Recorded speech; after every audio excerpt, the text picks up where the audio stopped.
Welcome to the PuCL Podcast. I'm Thatch, and on today's show, we have a great conversation about the things that could be possible in Legends EA. Could Zygarde be artificial? What is Quasartico up to? Is Vinnie just a guy wearing sunglasses? We don't know, but we talk about it. Before we start, though, I do want to do some housekeeping. We are launching a newsletter that will be available for signups in the description and in the show notes of the podcast. And if you sign up before March 31st, you're going to be entered into a drawing for a $50 Nintendo eShop gift card. So please sign up if you can. We really appreciate it. Also, please rate, review, comment, subscribe, like, no matter what platform you're on. Any interaction we get helps the show grow, and we appreciate every little bit of support that you guys can give us. So thanks for listening, and that's all I have for today. So on to the show.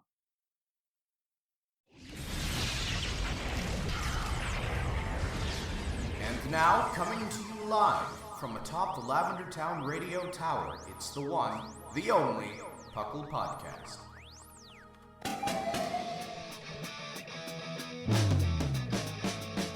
It's PuCL! PuCL! It's PuCL! PuCL!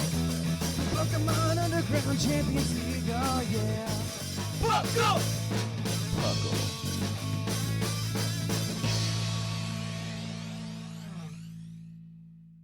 Welcome to another episode of the PuCL Podcast. I am your host, Trainer Thatch, here today with my spectacular co-host. We've got the one and only Seth Vilo. Hello, it's me. And we've also got our other friend, Bocefus. What's up, Nation? And welcome to the PuCL Podcast. PuCL, of course, standing for the Pokemon Underground Champions League, a nonsensical name we came up with in 2007, where we talk everything Pokemon from the trading card game to the video game to everything in between. Lots of in between. Including terrible Pokemon-themed cereal. We have actually talked about that before. I know. We have talked about the cereal. Actually, not too long ago, speaking of that, while I steal the intro and somebody rages in a survey response to us. Hey, I brought up the cereal anyway. That's true. I was one of those. I did like a few years ago. They like released another version of the cereal. It might have been during like the 25th anniversary. They released the cereal again. I did buy it. I had it. I snacked on that. I was given it. I got it from my parents because I go to their house every Sunday. And at one point, my mom had, gone to Publix or whatever, Kroger or whatever, and been, oh, there's a Pokemon cereal. My son would like that.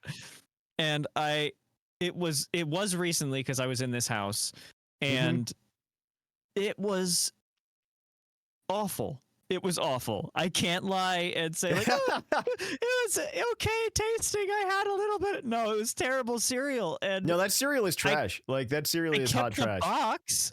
I kept the box, but I got rid of the cereal because it was imagine a fruit and imagine it's fake. That's what it was. No, it's like I think that's like most cereals nowadays. Like Trix is just gone that way. I don't know. Yeah, but it wasn't like Fruit Loops, which was not really fruit flavored. Like Fruit Loops is Fruit Loop flavored. It's not fruit flavored. We know this. But this was like, yeah, this is a fruit. This is a fruit, man. Yeah, try it. We made a fruit. Oh, you didn't? You made a lie. You made a lie. Oh boy. But yeah. Pokemon Underground Cereal League. Pokemon Underground Cereals League. What's really funny is like the meme was made a lot because Pokemon Champions was announced. In our community, I should say. Yeah. And so people are calling it the PuCL is the Pokemon Underground, and they put the logo for Pokemon Champions. I love that. It was very good. We're prophets. We're prophets. We were only 17 years early. Just you wait, y'all. Gen 10 Pokeball crafting system. No, we had Professor Sycamore. We did have Professor Sycamore. Yeah. We did have Professor Sycamore. 2 for 2. Yeah. We have a line now. And we perfectly mispredicted Heart Gold, Soul Silver, and Omega Ruby, Alpha Sapphire. Okay, and if I'm not mistaken, BDSP too. So 3 for 3. That's not bad. Because the whole time we were like, if we say it's not going to happen, it will happen. Well, that was the running joke because so everybody like gets it kind of wrong. And this is kind of like segues into business. Enlighten us, great business. Prophet. Okay, so. Episode 38 of the PuCL Podcast. Episode 38. I hate that I know the number. I hate that I know the number. So episode 38 of the Puckle podcast is about the potential of Heart Gold Soul Silver remakes, because we thought that, well, because at the time there was a lot of speculation on the internet and it was ridiculous. We weren't we wanted those games to happen. We didn't think that they were going to happen for the reasons that people gave. And if you actually listen to that episode, we go, when there are like things that people use to be like, oh, this is probably why it's going to happen, and they were reasonable. Like an example of that is in the game's code for Diamond and Pearl, they actually had Johto locations as a location in the file. And I say during that episode, wow, that's actually convincing evidence. But we were kind of just memeing on people who were just like, the Pokeball in the center of the Pokeball Center, the Pokeball image in the middle of the Pokemon Center in Diamond and Pearl is gold and silver. Therefore, gold and silver remakes confirmed. It has the same number of pixels as there are cities in Johto. So it's clearly a hint to the fans. Yes, that is exactly what we were doing. Like, we were just kind of memeing on that. And then everybody's like, you said it wasn't going to happen. I'm like, I didn't really. I was just kind of memeing on people. Pushes I glasses. remember starkly that it was end of the episode. Okay, conclusion, Heart Gold Soul Silver, not going to happen. Next day, Heart Gold Soul Silver. It did happen. It did happen like scary soon after that epised. Like the next day or like the next, like within that week it happened. It happened within like 2 weeks. It was pretty rough. Because y'all came on and we're like, all right, well, I guess that's that. We were just wrong. Yeah. Yeah. We were joshing you. We were kidding. Don't even. We were just memeing. Okay. We were just a couple of kids memeing. Okay.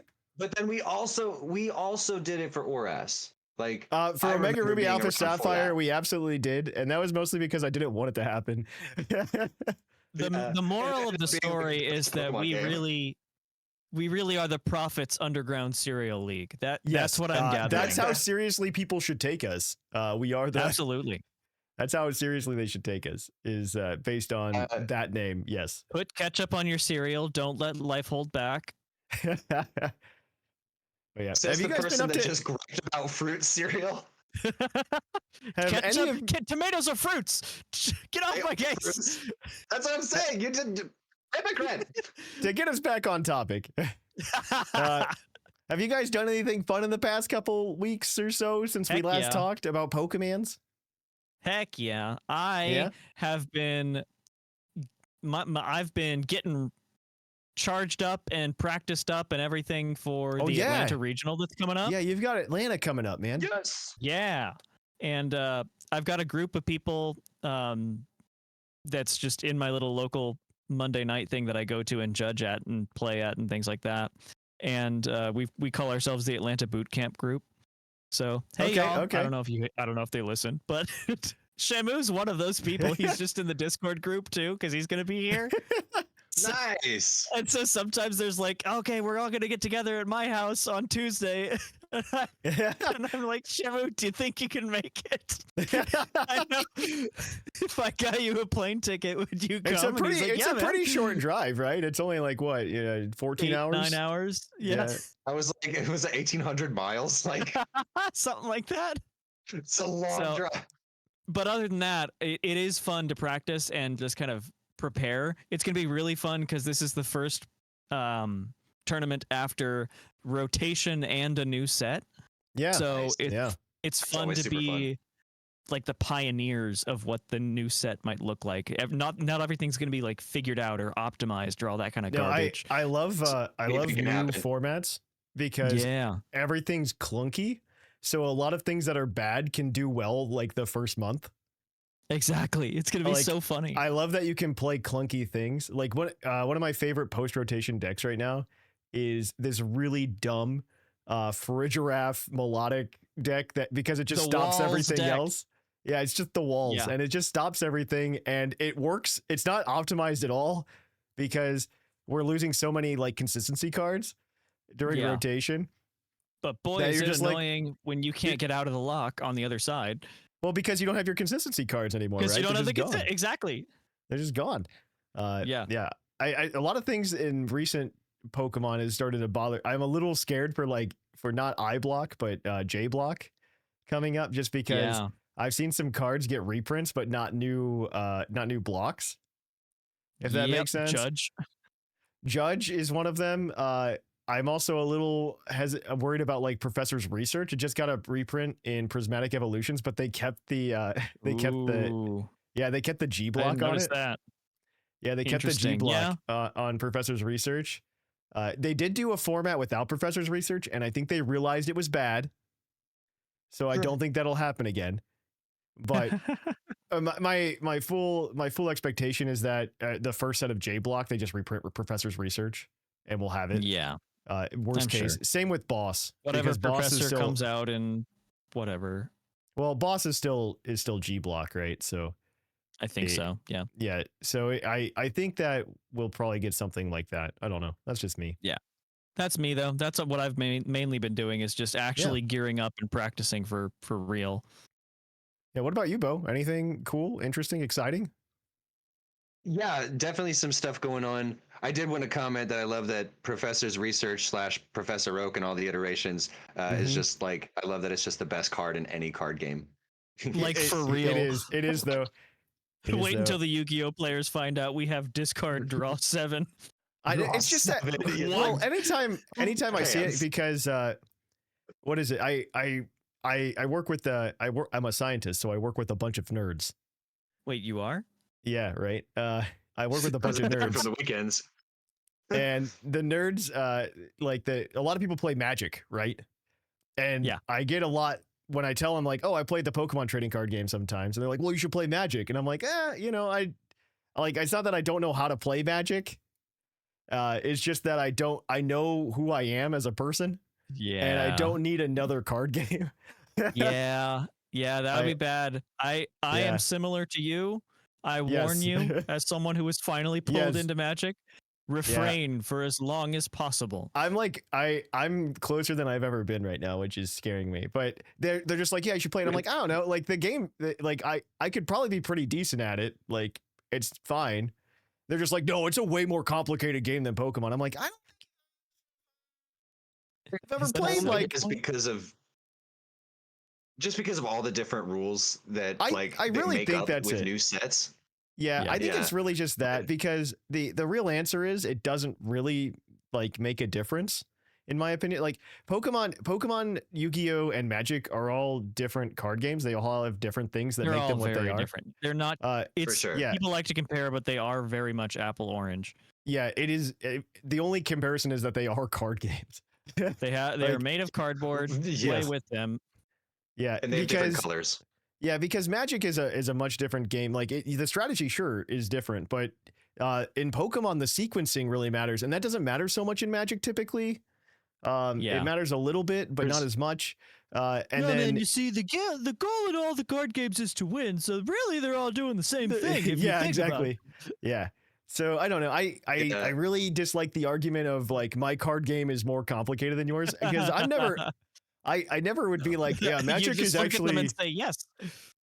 Yeah, I would just never be. You're playing a game with different tools, and just knowing what the tools are in the meta makes it complex, and the fact that there are different tools to use, and that you have to play around them and strategize. So you can't necessarily like. I think Magic is more complicated to learn than Pokemon, just because there's just more rules. It took me a minute to understand flying and reach.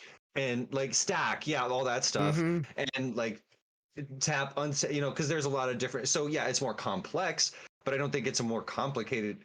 Or what was the word that you said? Anyway, I think it's not just more difficult. Nuanced. Yes, it's not more difficult to play because it's the skill of your opponent every time. Because if you're playing a skilled opponent, you're going to have just as hard a time beating them in Pokemon as you would in Magic, and vice versa. Knowing how cards play and how cards resolve is the same in every card game. Surprise. Yes. Yeah, I think it's also the argument I hear a lot is against Pokemon, which I don't really care about, is that Pokemon doesn't have like hand traps essentially, or instants, right? I want to play the game on my opponent's turn. Yeah, exactly. I'm just like, I don't know, that's fine. Let them do their thing. Let them set up their board. Let them have a time, you know, and then I can call judge when they take too long. But I like it because it emulates Pokemon, because Pokemon is that way. Like I don't get to take turns on your turn. For now, Bo, that's a good segue into our topic. Yes, it is. I've been playing a shoot ton of Pokemon Pocket, and that's it. Yeah. All right, anyway, that's what I've been doing. All right. Well, I think I'm going to cut us off there. We have some news to get to, Yes. so let's cue that epic music or the transition on YouTube. One of the two. So let's kick it on over to that.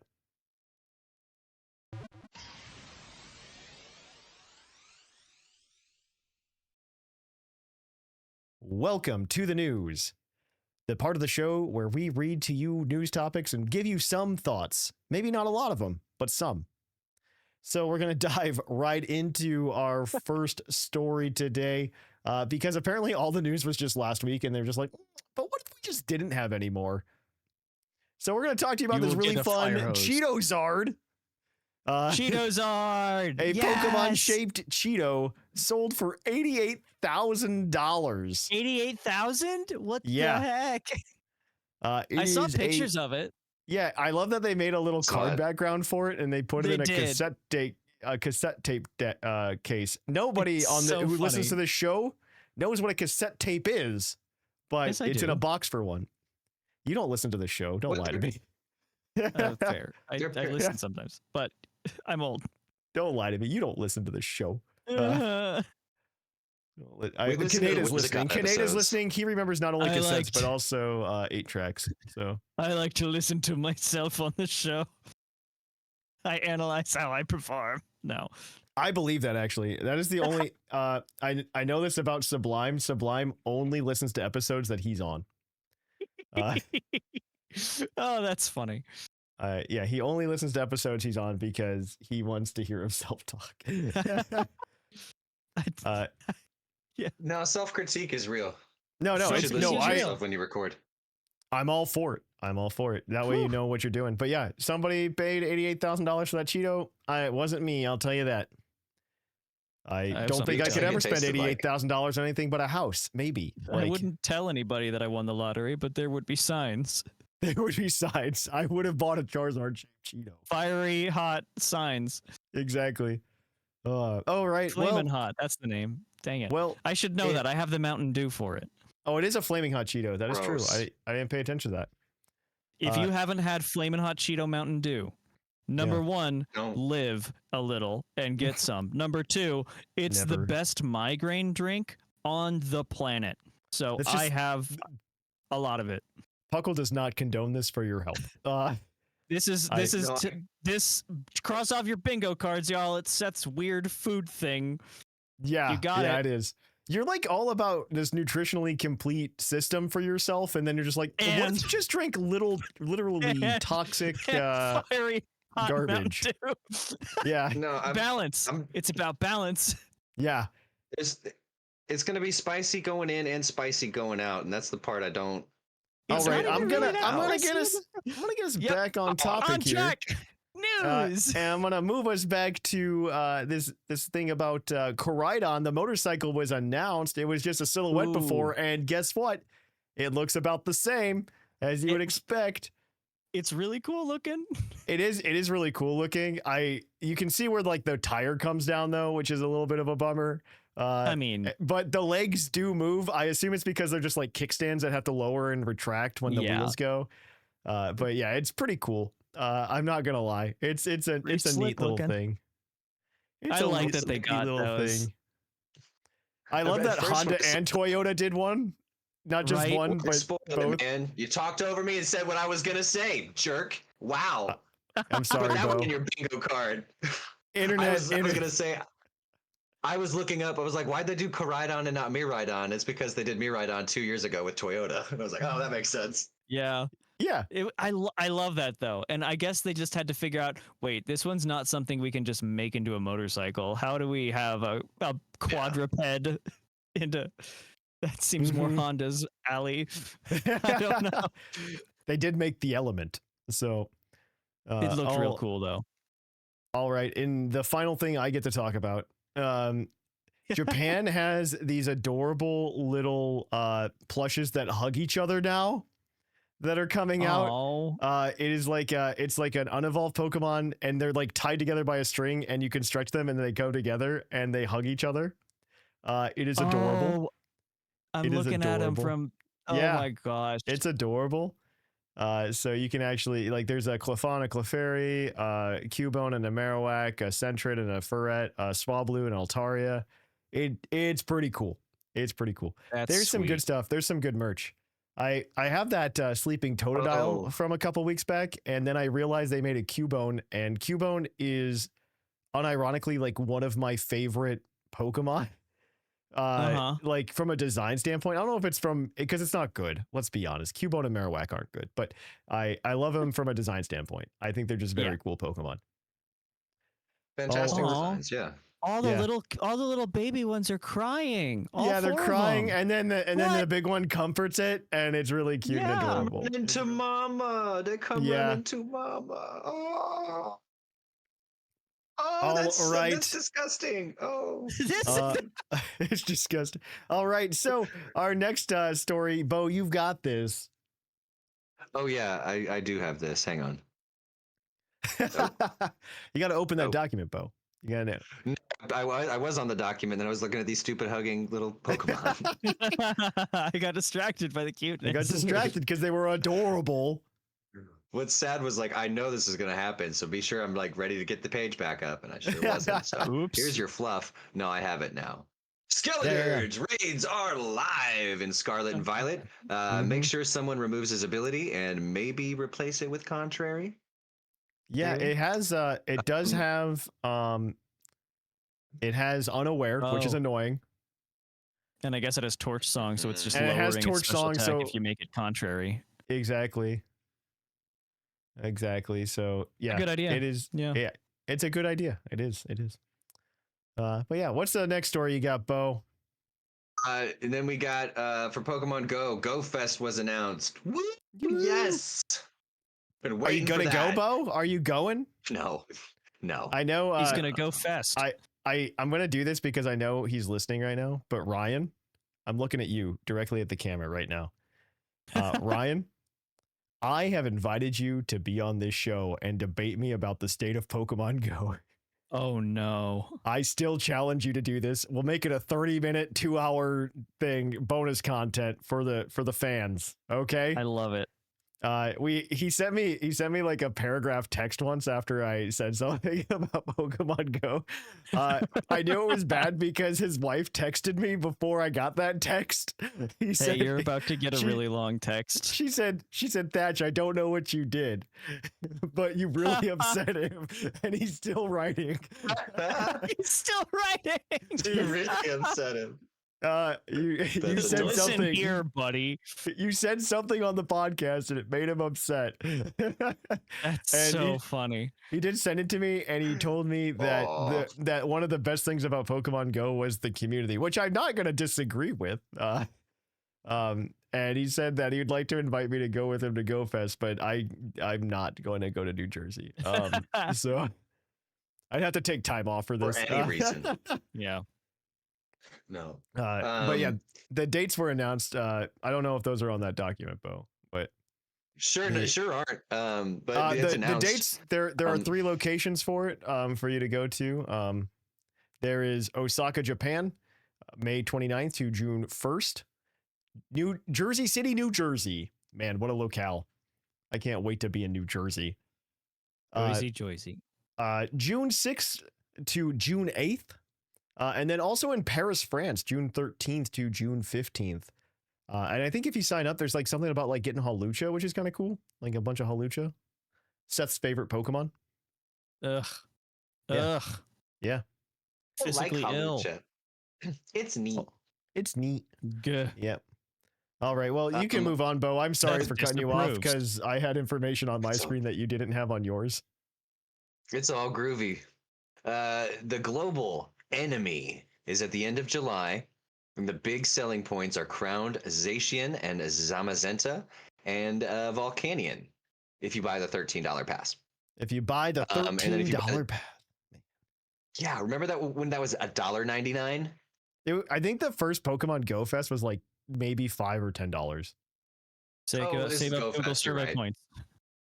I mean, if you're buying a plane ticket to go somewhere, you should be able to buy a $13 ticket. That's fair. Yeah.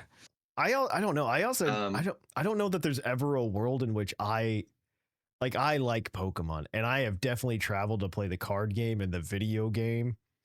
But man, I don't know that I could ever travel to go play Pokemon Go. I don't know. Yeah, I don't know. could potentially see it. Maybe. I don't know. It's definitely like a me thing. It's definitely like a me thing, right?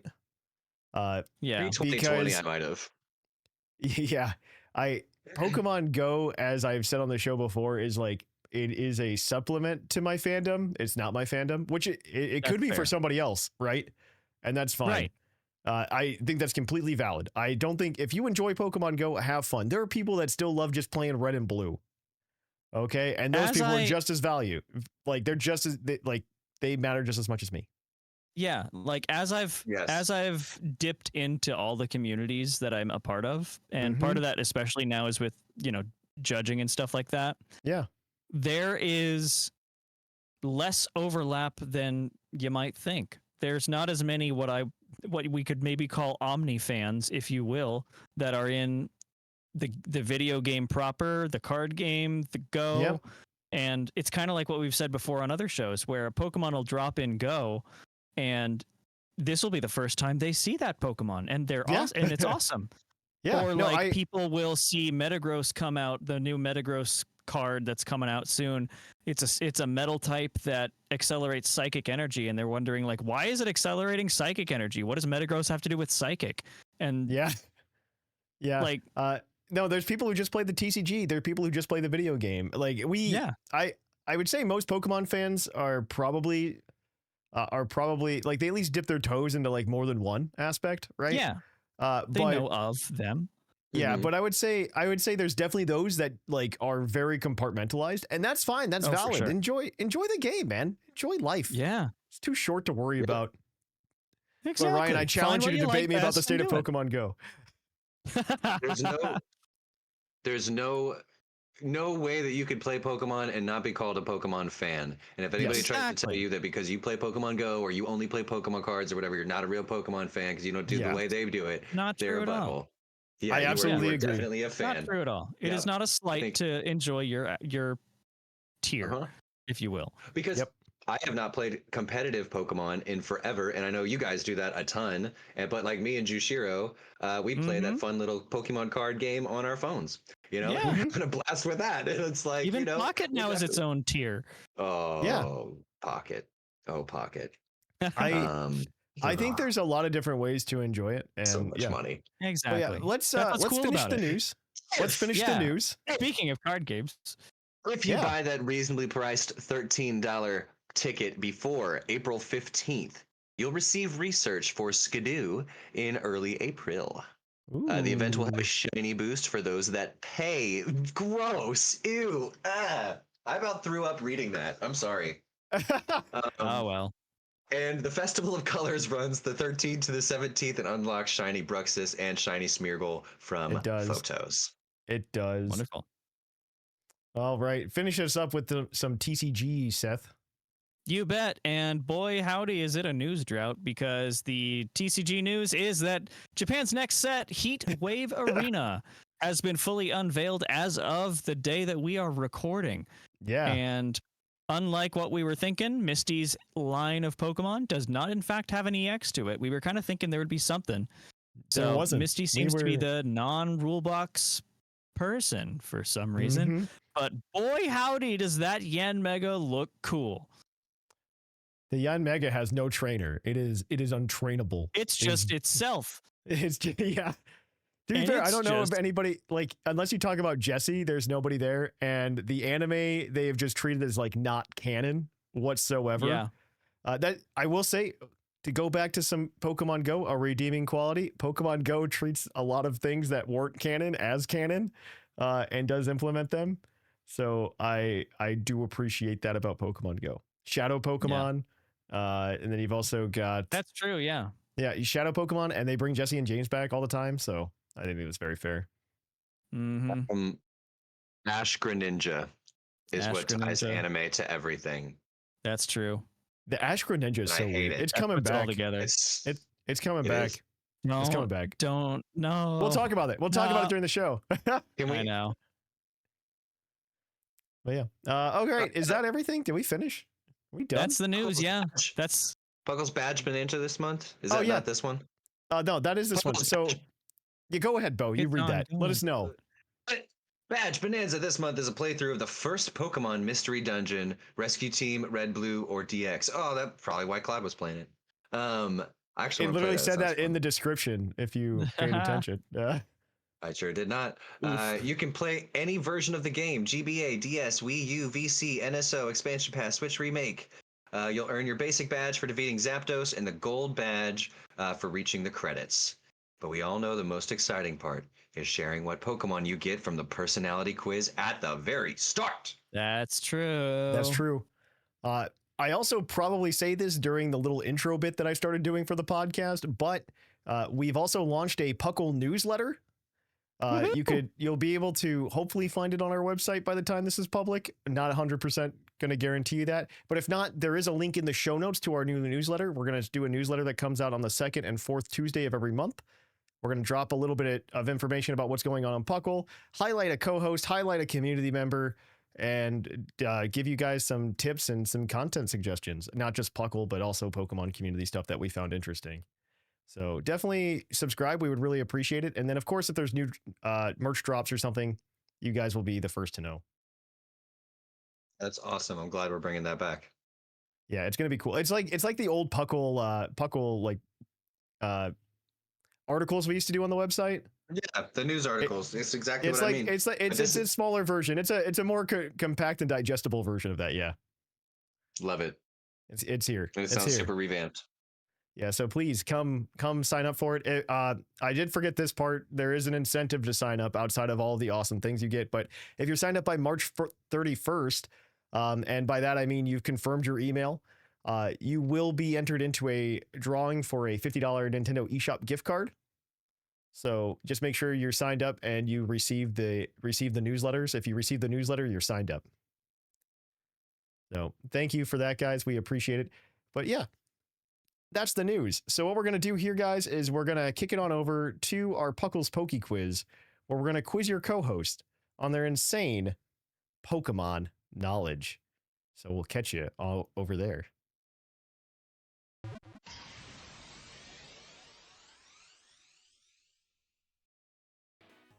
Oh hi, and welcome to the Poke Quiz, the part of the show where we quiz our co-hosts on their insane Pokemon knowledge.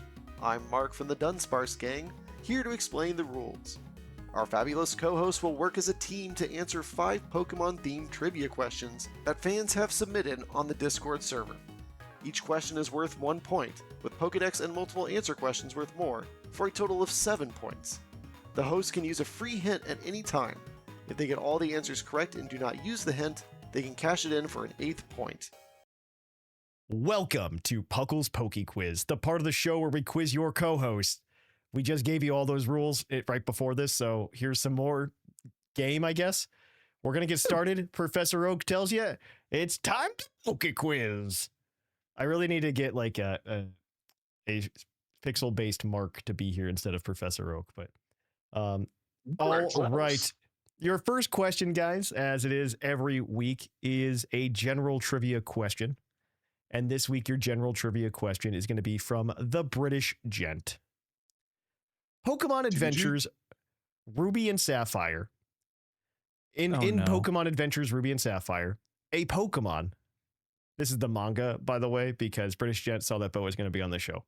A Pokemon purposefully joins Ruby's team and helped Ruby end the battle with Archie and Maxie.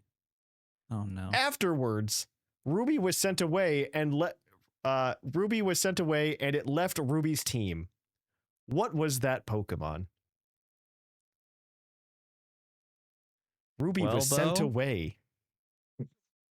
You look at me like that. What was that Pokemon, buddy? Yeah, Bo. It makes it. I mean, I want to say it was probably a legendary. Ooh, good cut. Good. That makes good. Okay. That makes I'm not going to tell you whether right? you're right or wrong, but if you don't think you can get the answer, you do have the hint. Seth, I know you're looking at me real strong, buddy. How are you feeling about the rest of these questions? I think the rest should be perfectly fine. Yes. If you're okay with it, I would like to burn the hint because many times we get to the end and don't end up touching the hint anyway. I'm good with it. Yeah. You gonna Can we use get that hint? pretty please? Man, this please. Pokemon. I'm gonna tell you, it's a dual type Pokemon. You're on the right. Okay. You're on the right path. That it's a legendary / mythical Pokemon. A legendary mythical dual type. And it is the color green. Rayquaza. Emerald. No, mythical. It's got to be Celebi. He said legendary or mythical. Yeah, but he wouldn't have said mythical. Bo's listened to a lot of episodes of the Puckle podcast. And I listen to this show enough, and I know Thatch. He knows my mannerisms. Okay, fine. I'm very, very certain, based on the meta clues of Thatch, that it is Celebi. Are you locking that in? Celebi. Yes, but also I kind of remember Celebi. Yeah, Celebi is correct. I don't actually know the specifics of the story, but I believe that is correct. I have not gotten this far in the manga myself. So I vaguely remember there being a Celebi in that, or at least seeing an art with like that page. Maybe I don't know if I've actually read that far or not. But yeah. I don't own it. I only own up through Crystal. So all right. At the end of Emerald. Yeah. And some of Diamond and Pearl. I'm really upset because I started buying like the individual volumes, and now they just come out with these like master collections recently, and I'm just like, I could just bought that. The master sets worked out perfectly because I had all the way up to Crystal, and then I had the chapter 1 of Ruby and Sapphire. Yeah. And then the way that it works out is the sets go out as like the last 2 chapters of Crystal, and then the first chapter of Ruby Sapphire's in that, and then it's like 2 on, and I was like, oh, that's perfect. It just literally like picked up where I left off. Yeah. All right. Well, your next question is another general trivia question. And we're gonna start. This is from Umbreon 1080 on the Discord. That's a sick name, by the way. Umbreon 1080. It's a snowboard trick, I think. What is the only move? Oh, sorry. I apologize. What is the only move introduced after Generation 4 that changed from physical to special? It changed from doing physical damage to special damage after its introduction. Water Shuriken. Is that your final answer? Are you locking that in? Yes. Water Shuriken is correct. Yeah. Nice. Wow. 2 for 2 there, Stupid team. Ash Greninja. 2 for 2 there, team. That's called teamwork. Yeah. All right. Your next question is your Pokedex entry. Now, I will tell you that I've changed how this works a little bit. The way this works is I'm going to read you a Pokedex entry. You have to tell me if you like that Pokemon. I'm going to read you a second Pokedex entry after that. I'm not going to tell you whether or not your guess is correct or not. And you have an opportunity to change your answer. If you get it after you change it, you get 1 point. If you had it all along, you get 2. So here we go. Our first entry, and these entries come to you from Jared Cornelius fan. I don't know if that's a reference to something or not. I have a character that I use in almost every single one of my D&D campaigns, named Cornelius. I change his last name a lot. And he is what happens is the party very early on in their adventure will come across, they'll need a wizard to help them. This is Pokemon trivia, I promise. Pokemon, yeah. But they come across this wizard, and what ends up happening is they go, oh man, there's this wise wizard, and he's got this apprentice named Cornelius. And what ends up happening is the wizard gets offed very quickly after they meet him. And then Cornelius is very underprepared for the situation because Cornelius is a human, and the wizard is always like an elf or some other race that's going to outlive him anyway.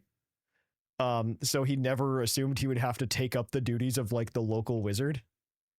That's fine. And so he's always trying to figure things out. I have had very different reactions to him all of the time. And it's very fun, but I digress. This entry comes to you from Pokemon Ultra Moon. When they find others of their kind, they cry out loudly and gather together. Large numbers of them can be found in old graveyards. Who's that Pokemon? Find others of their kind, they cry loudly. Huh. Graveyards. Crying in graveyards. So it's Ultra Sun, Ultra Moon. Gen 7 ghosts were pretty thin. We had like Oricorio and Mimikyu. What else came out in Gen 7? Ghost wise. It might also just be something that was in Gen 7. Right, because it almost makes me think of like, I don't know, Shuppet, but not real. I don't know. Those wouldn't be in graveyards as much as they would be like dumps. Right. Yeah. Well, that's Bannet. Bannet is the doll. I don't know what Shuppet's entry is necessarily. That's true. That's fair. I mean, Shuppet's not a bad guess. It's in, yeah, so it's in Sun and Ultra Sun, Ultra Moon because it's got a Mega Stone. Yeah, you're right. What else is even in there? I haven't played those games in so long. I know, right? I don't think it's any of the Litwick line. They don't do much of that. They don't, cry. Misdreavus? Ooh, is that in that game? I don't know. But, I mean, that's very famously a ghost that cries or yells or whatever. Yeah. So it could be something like that. You want to go Misdreavus and then get our second entry? Because we, I feel like that's a solid lock. Yeah. You want to go Misdreavus? All right. Your next entry is going to come to you from Pokemon Black. Okay. And this entry says, it moves by spinning on its foot. It is a rare Pokemon that was discovered in ancient ruins. Oh. Well, that's not a Misdreavus. Spinning on its foot? Would that be what has feet? What's in Gen 5 that has feet? So black and white though. Below. Black and white is like Gen 5, right?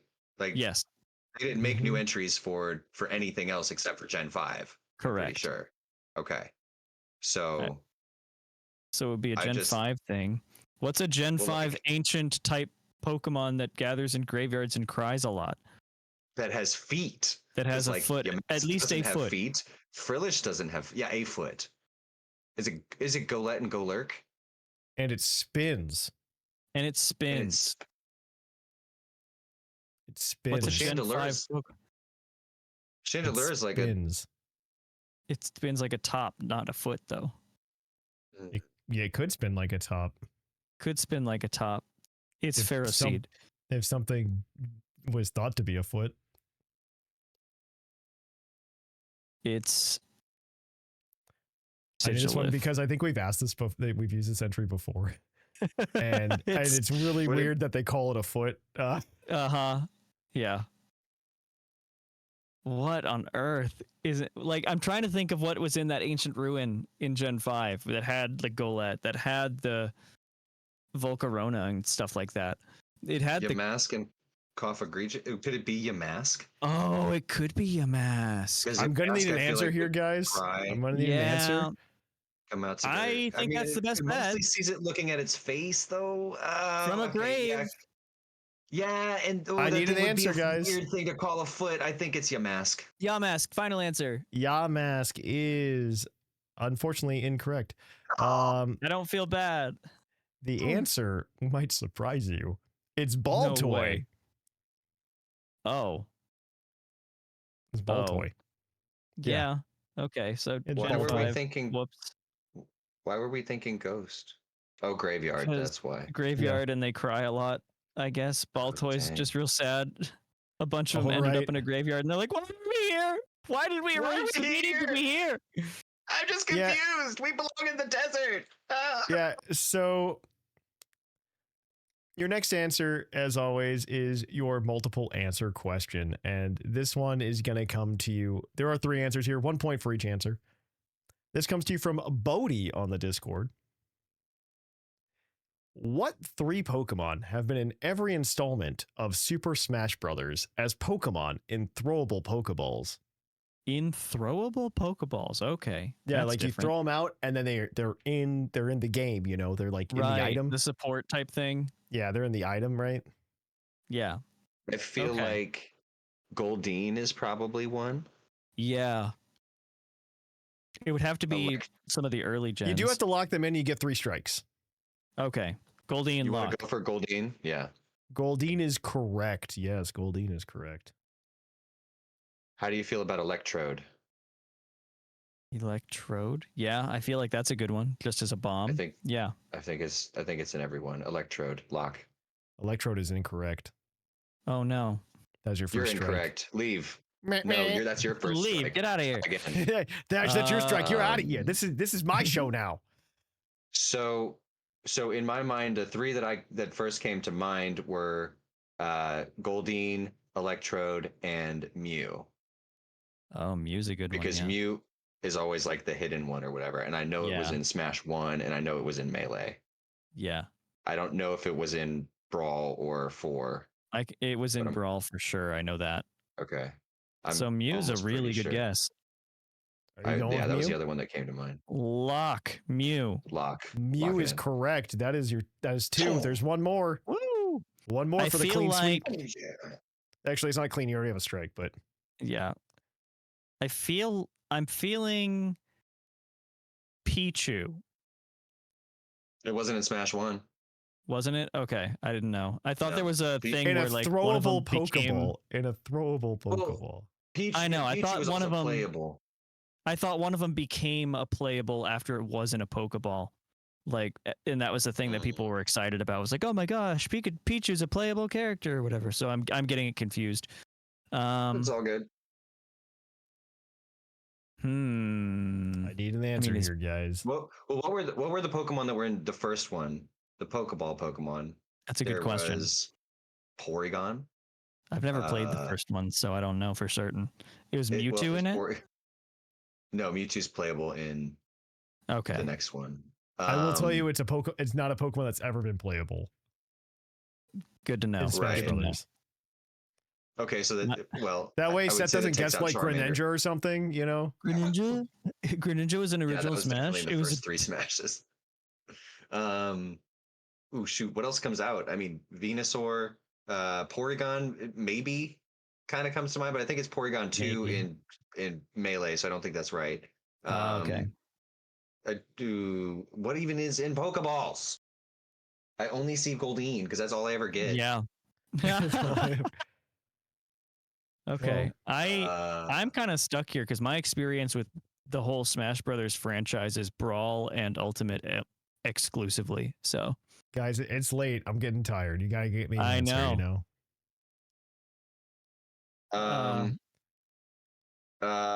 What was the other one that I said? I don't want to have to go eat and then fall asleep. Porygon. You know? Porygon, Porygon. Is your second strike if that's your answer. Oh, okay. Yeah, locked in. We're on the way. Gosh, Porygon. that's only our second. Yeah. That's our second strike. We got one more. Hungry enough I can eat 900 pounds of food, you know? Heck yeah. Snorlax. And then Snorlax, that's great. Yep. Snorlax is correct. Came to me in a dream. It came to me in a dream. It came to me in a dream.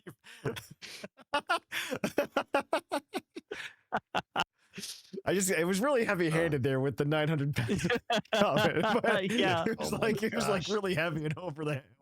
Came in for the assist. I appreciate it. But yes, that is correct. That is 3 points you guys got there. You're 5 for 4.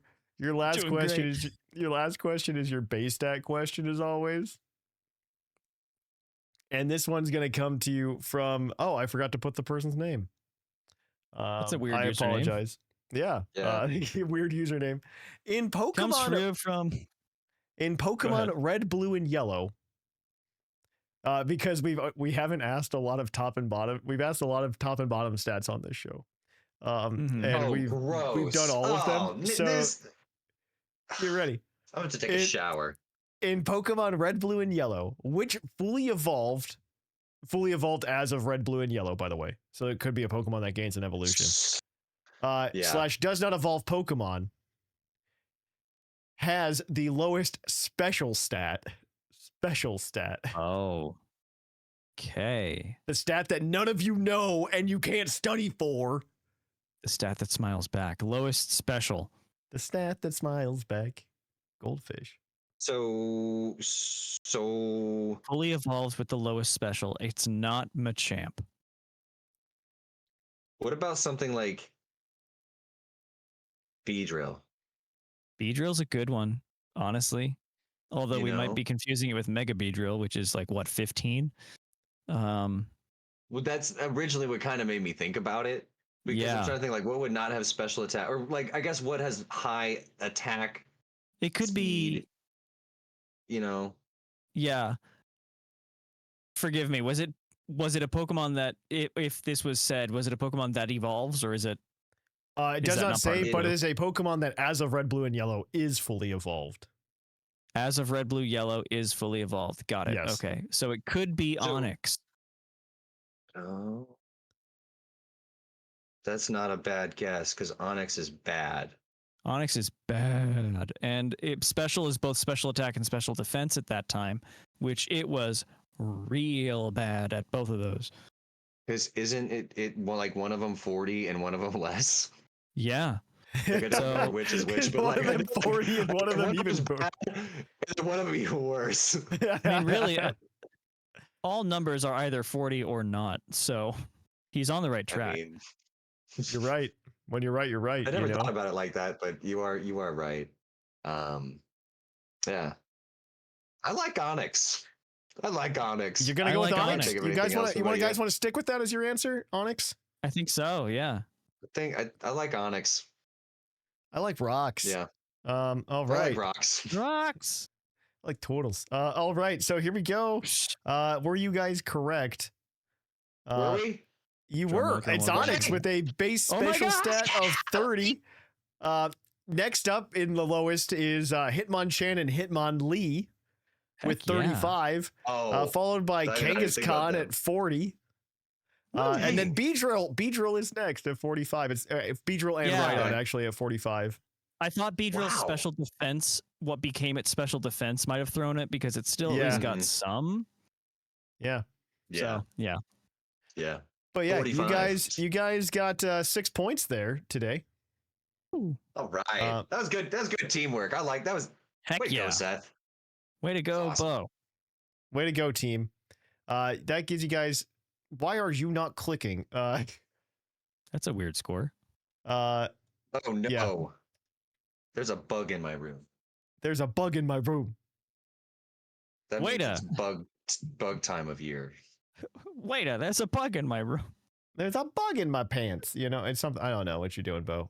It's fine. No, that's a platypus. Oh no, squirrel. Squirrel's the song. I'm not touching anything. Oh, there's a squirrel in my pants. Oh, that's true. That is a song. All right. There's a snake in my boot. Wow, Bo. I didn't realize you had no points. I've only now been he on doesn't. Once. All right. That almost changes up. 11. That almost changes up our standings, but not really. So it moved Seth one place up, and that is all it did. Yeah. So in first place we've got Yushiro with 31. Dang. In second place we've got Seth Vilo with 29. That's what I'm talking about. In third place we've got Sigma with 27. In fourth we've got Claude points by being on the show. Being on the show, baby. Right. Claude 9 is in fourth with 21. In fifth, you've got Shark Finnegan with 18. In sixth, Linian with 16. In seventh, Sublime with 15. In eighth, Whimsicott with 14. And bringing up the rear, we got Bocefus with 11. So it's the top 4 by the end of November that get into the Tournament of Champions. So there's plenty of time for Bo to catch up. Will we see the first person to ever get 100 points in Puckle's Poke Quiz trivia history? Probably not. But it'll be fun to watch them try. We're only 10 weeks into the year. How is that math? You know what I'm. We started in December. Plus, you can sometimes answer questions better than we did this time. Yeah, that's true. You could get 8 points and not just 6. But with that, we're going to go ahead, guys. If you want more Poke Quiz, tune into us next week. We are going to kick it on over to our topic.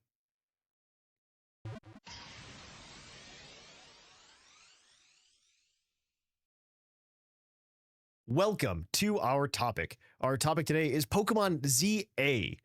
And our speculation and our hopes and dreams. But before we get too deep into the speculation, I have some ideas. I have some questions about what might happen in Pokemon ZA. We talked a little bit about some of them last week, but I really just want to dive into like speculation territory this week. Yeah. Before we do too much, though, I want to ask you guys and get your thoughts, because you guys weren't on the reaction episode, obviously. But I would love to know what your thoughts were. Like seeing the trailer, seeing the releases. It has like kind of baked now. It's been cooking for about a little over a week. So I kind of want to see where your thoughts are. If you're excited, if you're worried about something, this is your time to shine. I'm going to let Seth go first, and then we'll move on to you, Bo. Absolutely. So I remember it was several podcasts ago that we were talking about like nostalgia or whatever. I think we may be doing a top 6 or whatever. Yeah. And a top 6. I think one of the I love it. my brain was in Gen 6 mode. My apologies. But yeah, we were talking about like Kalos, and I think one of the comments that I made on that show was that playing XY, I have never felt more connected to like being in the Pokemon world, as far as like me wanting and getting what I wanted out of the game, and the developers making a game that satisfied that. I have not felt that way since XY as strongly, and being able to go back to Kalos and just do it in this city, and one of the coolest cities in the game there. I am very, very excited for this. I'm really interested to see like that this is in the future as opposed to in the past, like the previous Legends. This is almost a sequel to XY. This is what Z might have been supposed to be in many, many cases. So as a Kalos fan, as a Zygarde fan, I'm hyped, and I get to play with Mega Sableye again. So sign me up. Yeah. All right. Bo, do you have any, like, I have thoughts to go on that, but I don't want to go into it too deeply. Bo, do you have any thoughts? My biggest initial reaction was, I mean, first of all, beautiful looking games. They look very, very fun to play. I'm sad I can't play it right now. The biggest thing that I feel like I got out of the trailer reveal was that they don't have to follow any rules, and they can do what they want. In fact, they're going to do what they want, and we're going to get the game that they want us to play. And I'm so excited for that versus, just sticking to the Legends brand where it's, set in the past and whatever like rules, like we feel like we have 3 different starters, like out the gate. They're like, look, here's 2 from Johto, here's 1 from Unova, and now we're going to mix up the battle system, and it's going to be in the future now, and we have different characters, returning characters and new characters. We haven't seen any new Pokemon yet, but I mean, really what that trailer was to me is like, hey, Legends is going to be what we're working on going forward, and there's no formula to it necessarily. Like we don't have any rules that we're going to follow just because the fans think a certain way. And I love that about that trailer. Yeah, I mentioned it a little bit last week, and what I really, really like about the premise of the game is that it kind of shows that Game Freak is unchained now, for the lack of a better phrase. Yeah, really. They're free to do whatever they want, and honestly, it's because Pokemon Champions exist, I think, because they can keep that core battling thing, but also just make new games with new Pokemon, and they don't have to be mainline games. Or not mainline, but they don't have to contain the battle system that we're all familiar with. That's a staple of their competitive scene, and is growing like crazy, by the way. And I love that they are putting the competitive scene, because they're acknowledging that is its own game. Mm-hmm. Because how many competitive players, like top tier competitive players, say that they've actually played through the story of a Pokemon game? I have a fun story. They haven't. There's a fun story. This is from probably back in like 2016, 2017. I was really into watching Draft League content at the time. And because I used to be a much better competitive player than I am nowadays. Mhm. And I remember watching a draft league match where it got paused at one point because somebody had realized that during their match that they hadn't played the game to the point to get the Mega Ring. So they couldn't Mega Evolve one of their Pokemon. And that's a very common occurrence in a lot of Pokemon games for the competitive scene. So it is a very good thing. I think you could also just transfer the Pokemon over. Like, if there's a new Pokemon in Legends EA, which I expect there to be, like, there's no chance there's not a new Pokemon of some sort, whether it's a form or something. They're just saying I have a comment about that. Yeah, they can just transfer it over to Champions and it's ready to go before Gen 10 comes out. Yep. So that's the most exciting part. But let's dive in. I want to speculate. I want to talk about some theories. I want to know what's going on because what you guys think is going on as well, because there are some cool things. And so one of the things, and maybe one of the bigger questions, because we got no plot devices or anything here. But I do want to speculate and jump on a few things here with this game. One, I guess we could talk about it. We talked about it a little bit last show, but my opinions have actually changed within a week. Yeah, no kidding.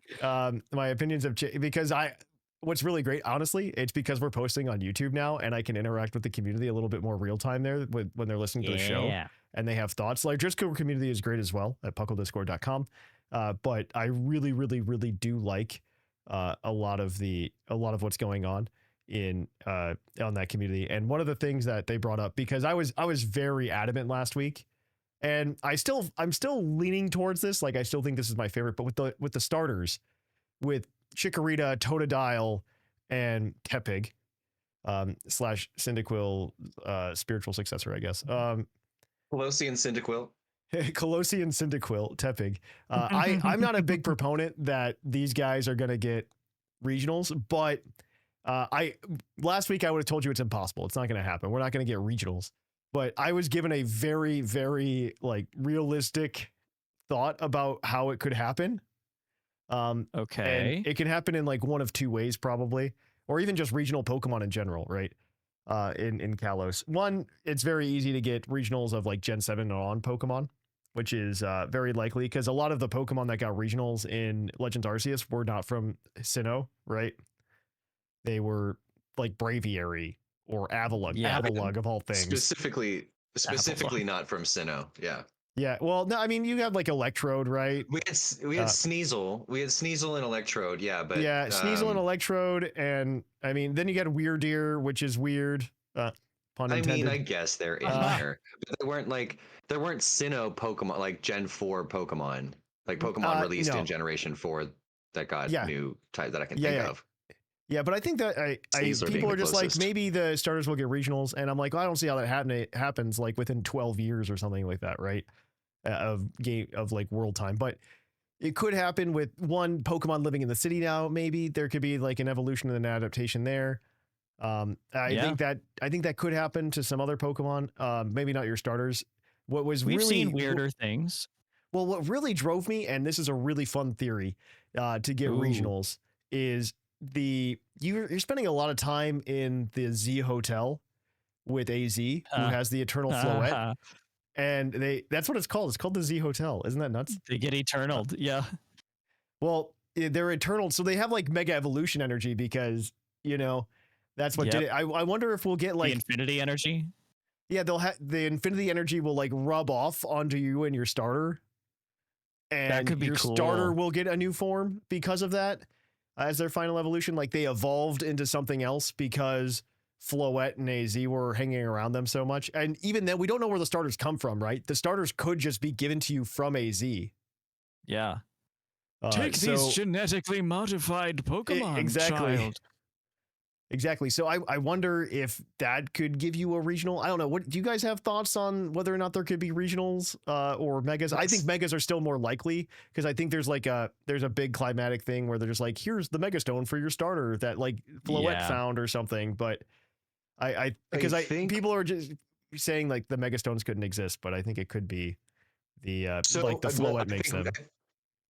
I think that's what you're getting at right there. And I think combining the two thoughts is probably where my thought is headed to, only because if they're evolving to a regional form, and it's the way you're describing that removes the level up evolution from the play, which is not out of the realm of possibility. Mm-hmm. But I really don't see them giving the starters an evolution method outside of level up. No, I agree with that. Back to the topic now that we've resolved those audio issues, take 5 or whatever. So we're going to go ahead and jump in to the next part of the conversation. We had some great conversation about the starters. I think now it's really a good time to jump into the idea of this A that's there. This A, the logo. Seth, you want to know about it? I didn't know this and all the other takes we tried. I know. I just can't get this idea out. Something's stopping me. It's the Pokemon Company. I want to know it, which is even worse. So please tell me. So I've got there's usually clues in the logo for the game of some sort. Like the most obvious one was, Necrozma staring at us that whole time. Yeah. But yeah. Looking at this ZA, there's a couple things. Yeah. What's that, Bo? I was just saying the Z crystals, like that was in the logo. The mega thing was in the logo. Like all that stuff was just building. Yeah. Yeah. But we're looking at the logo. The Z is very obviously, it's got the hexagon pattern. It's very obviously Zygarde. Yeah. No question. I have a follow-up, but I'll let you finish your thought. Continue. Yeah. What is the A is the question. I don't know if it's going to be a Pokemon. Really? Yeah, that's what I was thinking too. Because I was looking back at lore pictures and things like that for Kalos and all that kind of stuff. And there was one in-game art shot of the ultimate weapon. Yeah. And it looks like the ultimate weapon. The A? The A. Okay. A little bit. The ultimate weapon is just... So I only know this because we just got to there on stream this week. Yeah. And I rewatched the cutscene. And the cutscene, when the ultimate weapon opens up, it's legitimately just a Floette's flower. Yeah, it is. I know that. But it's not as much of when it's opened up, it's when it's closed. Yeah. When it's closed, it has that kind of I see. Celtic. But the ultimate Celtic star pattern. But the ultimate weapon's in Geosenge Town. So I do think what's gonna I have a thought about what might happen, and maybe we're on the same train of thought, so I'll let you finish. Yeah, I mean I don't know if it's gonna be, AZ's like, hey, I actually know how to turn the button on if we want to see a cool fireworks show or something like that. Who knows? Oh, mine's a little bit more. Mine's like a little bit more mischievous. Mine's not in depth. Yeah, I think it looks more like Celesteela than anything else. Honestly, it does remind me of that. I wonder if Quizartico, because everybody's like they're the evil team. I don't know if I buy that entirely, but I wonder if there's some actor. It might not even be Quizartico. It could be something else. I wonder if Prism Tower is being turned into a new ultimate weapon. Ooh, buddy. And that's why Zygarde's sensing danger and coming to Lumio City. I'm wondering. One person pointed out on Twitter, looking at the map of Lumios, the building that Quizartico is in is exactly where you entered the hidden Lysandre Labs. Yeah. Where they turned on the ultimate weapon. Yes. Because that's where they flipped it on. Yeah, I would not be surprised if... I mean, there has to be some relation. I'll get to it in just a minute, but I think that's where we'll move to next. But yeah, I think that there's a chance that Quizartico is turning Prism Tower into the ultimate weapon. AZ will probably be involved. I do have a follow-up that I think is an even weirder theory about Zygarde in general. Because we see all the hexagons on Zygarde all the time. It's got cells that combine into it, and it's got different quote unquote power levels, right? Yeah. I wonder if this is going to also turn into, because we're seeing the city integrate more Pokemon into it and include its own little wild areas where Pokemon can coexist, and essentially nature reclaiming Lumio City to live side by side. I'm wondering if there's going to be an artificially made versus a versus like a nature type story as well, based on the logo as well, because you kind of see like the leaves in the A and you see the hexagons in the Z. And I wonder if Zygarde is actually a man-made Pokemon. Yeah, that is some kind of response to something. This is a little wild. What if Zygarde is a man-made Pokemon that was designed to stop something like the Ultimate Weapon from happening again?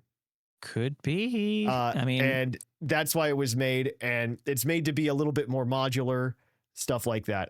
Was AZ really bored 3,000 years ago? Well, what if AZ made Zygarde, right? Yeah, that's what I'm What getting if AZ made Zygarde during his like 3,000 years of mourning? As his attempt to get Floette back and say like, no, I'm going to keep anybody from doing it again. Yeah. I've made this thing that keeps order and prevents the energy from that's the aura break ability. Yeah. It keeps the energy from Xerneas and Yveltal from being as strong, which is what is siphoned off to power the ultimate weapon. I genuinely think there is a possibility that Zygarde is a man-made Pokemon, and we're going to get some of that backstory, because right now Zygarde has like no backstory. It is very computer chippy. It has no backstory, and it's just got all those hexagons that flash. That's true. It lights up like a computer, and it looks like data just kind of put together. Yeah, I hate it's hexagons. Yeah, I've been thinking about this lately. I'm like, maybe Zygarde is man-made, and it's and it was like created by AZ during his 3,000 years. That would be a heck of a lore drop, wouldn't it be? I mean, we do get a bunch of lore in Legend. I think there will be some amount of continuity between these Legends games, maybe not in the setting or in the time periods or in scale of the world. Yeah. But I do believe that there will be a bunch of lore just like there was in Legends Arceus. Yeah, honestly. I think because these games are essentially made to be like world building lore drops now. And I really, really enjoy that. So I don't know, like that's my thought though. Maybe there's something there. I have some thoughts about what A could be, but it's completely aside from what you guys. I like it. We want to hear all of it. I want to know all the options, Bo. So Pokemon X, Xerneas is the deer. Pokemon Y, Yveltal, the bird, and Pokemon Z, Xerneas, the snake. Zygarde the snake, not Xerneas the snake. Zygarde. Well, I said Xerneas. LOL. I spelled it out in my head with a Z too. Yeah, I know. Zygarde, Xerneas. Yeah, Xerneas, Yveltal, and Xerneas. Anyway, so those three Pokemon represent the three animals that are on the world tree in Norse mythology. The deer is around the base, the bird is up in the branches, and the snake is like underground around the roots. That A, if you look at the way that it is, like in the logo, there are roots, or what look like to be roots, coming up from the bottom of A, and I'm wondering if A is not a Pokemon, but it could be a Pokemon, and is directly related to Zygarde and potentially Xerneas and Yveltal as well. Potentially the three of them being together, or something with the ultimate weapon. And this Pokemon doesn't wake up until that happens. It could be the world tree. I was thinking is my main thought. So Zygarde or Xerneas is. But the other thought I had is it could be a squirrel. The freaking Rainbow Bridge. What is it called? The Bifrost. Oh, the Bifrost. Something related. I'm zooming in. Yeah. There's blue and red in the Z. Well, yeah. Yeah. In the dash, in the Z, there's a blue streak and a red streak. Yeah. For Xerneas and Yveltal. Probably. I mean, I'm pretty confident Xerneas and Yveltal will be catchable, obviously, right? Like, yeah. They're going to be catchable because they have to be. It's a Gen 6 remake game. Like, it's the third version. They're going to be available. And also, they were excluded from Scarlet and Violet. Yep. They were like the Legends excluded. Yeah. So, for sure. Which is why I thought something Kalos might be coming last year. Yeah. So it makes sense. It makes sense. There's also a theory that what is it? What's the electric thing that's really fast, Zeraora. Oh yes, yeah. I've since seen some fan theories about like its shiny coloration is the same general principal pattern as XYZ, like Xerneas, Yveltal, and Zygarde, and it's kind of squirrel-like, so it could be the squirrel that's the messenger between the top of the world tree where the eagle, Yveltal, the bottom of the tree where the deer, Xerneas, and the very base of the tree where the Nidhogg is chewing away at the roots of the tree. It's the messenger between all three of those, and it's fast because you need email. I don't know. Yeah. That's not a new Pokemon though. That's just like, oh, it's in here too. Haha. Yeah. It's just touching up on another one. Yeah. I didn't think of the squirrel. Yeah. Yeah. I always Okay. forget about So him. I have another question for you that I've been thinking about. Yeah, hit me. This is relating to it's still Zygarde. We're still on Zygarde. Oh yeah. Heck yeah. This is some thought that I've had now. So and this is kind of inspired by like the XYZ anime. Where they obviously had some idea for a Pokemon Z that didn't happen because they wanted to release Sun and Moon. Yeah. And I'm wondering if so there's 2 Zygardes in the anime, right? There's like blue Zygarde, red Zygarde. Yeah, where they each have like 50% of the cells or something like that. Yeah. But I'm wondering, so we know like there's complete form, 50% form, 10% form. One, I wonder if there's going to be other like additional forms in between that maybe we see. Chimeric, horrible 25% form. Like some weird, some like weird 25%, 75%. But I'm wondering if there'll be more than 100%. Ooh, like no, that's when Quasartico gets involved. They make a bunch more cells. 100%. Well, they find out that Xerneas was created by AZ, and they like take his recipe to make more. Maybe A is just like their version of what Xerneas is, or something like that. I don't know. Are you meaning Zygarde? Yeah, that's Xerneas. Oh my gosh, I did the same thing Bo did. Oh my gosh, my record is clean. It's contagious. I'm curious. It's contagious. That's a good idea, honestly. Like going. This is to go even further beyond and Goku the Zygarde that you have. I'm curious what Quasartico is going to be about. Yeah, because they're the ones that have done the wild. Like they're the ones that have done the wild. Yeah, their mission statement is to deepen the bonds between people and Pokemon. I will remind you that infinity energy is Pokemon life force energy, which is not always resulting in the death of the Pokemon, as I found out in my research. Sometimes it can just be siphoned off of that Pokemon in what is implied to be an incredibly painful process. Yes. Or abhorrent to nature, because I guess like Latios is letting you watch in one of the manga things, and Latios stops the vision because he's like, this is too horrible to watch. I'm not going to keep looking. So there's there's another thought I have. Let me finish. I'll let you finish. I'll let you finish because I have a thought that could follow from that, and we'll go. Yeah, go ahead. We might get there at the same time. We might be going to the same place. Yes. What's the name of this company? Quasartico. What's a Pokemon that's related to that also has mega energy and infinity energy? Rayquaza. What's a Pokemon that has been captured by the Devon Corporation to have its life force siphoned off to power their devices? Rayquaza? I don't think they ever caught Rayquaza. They did. When?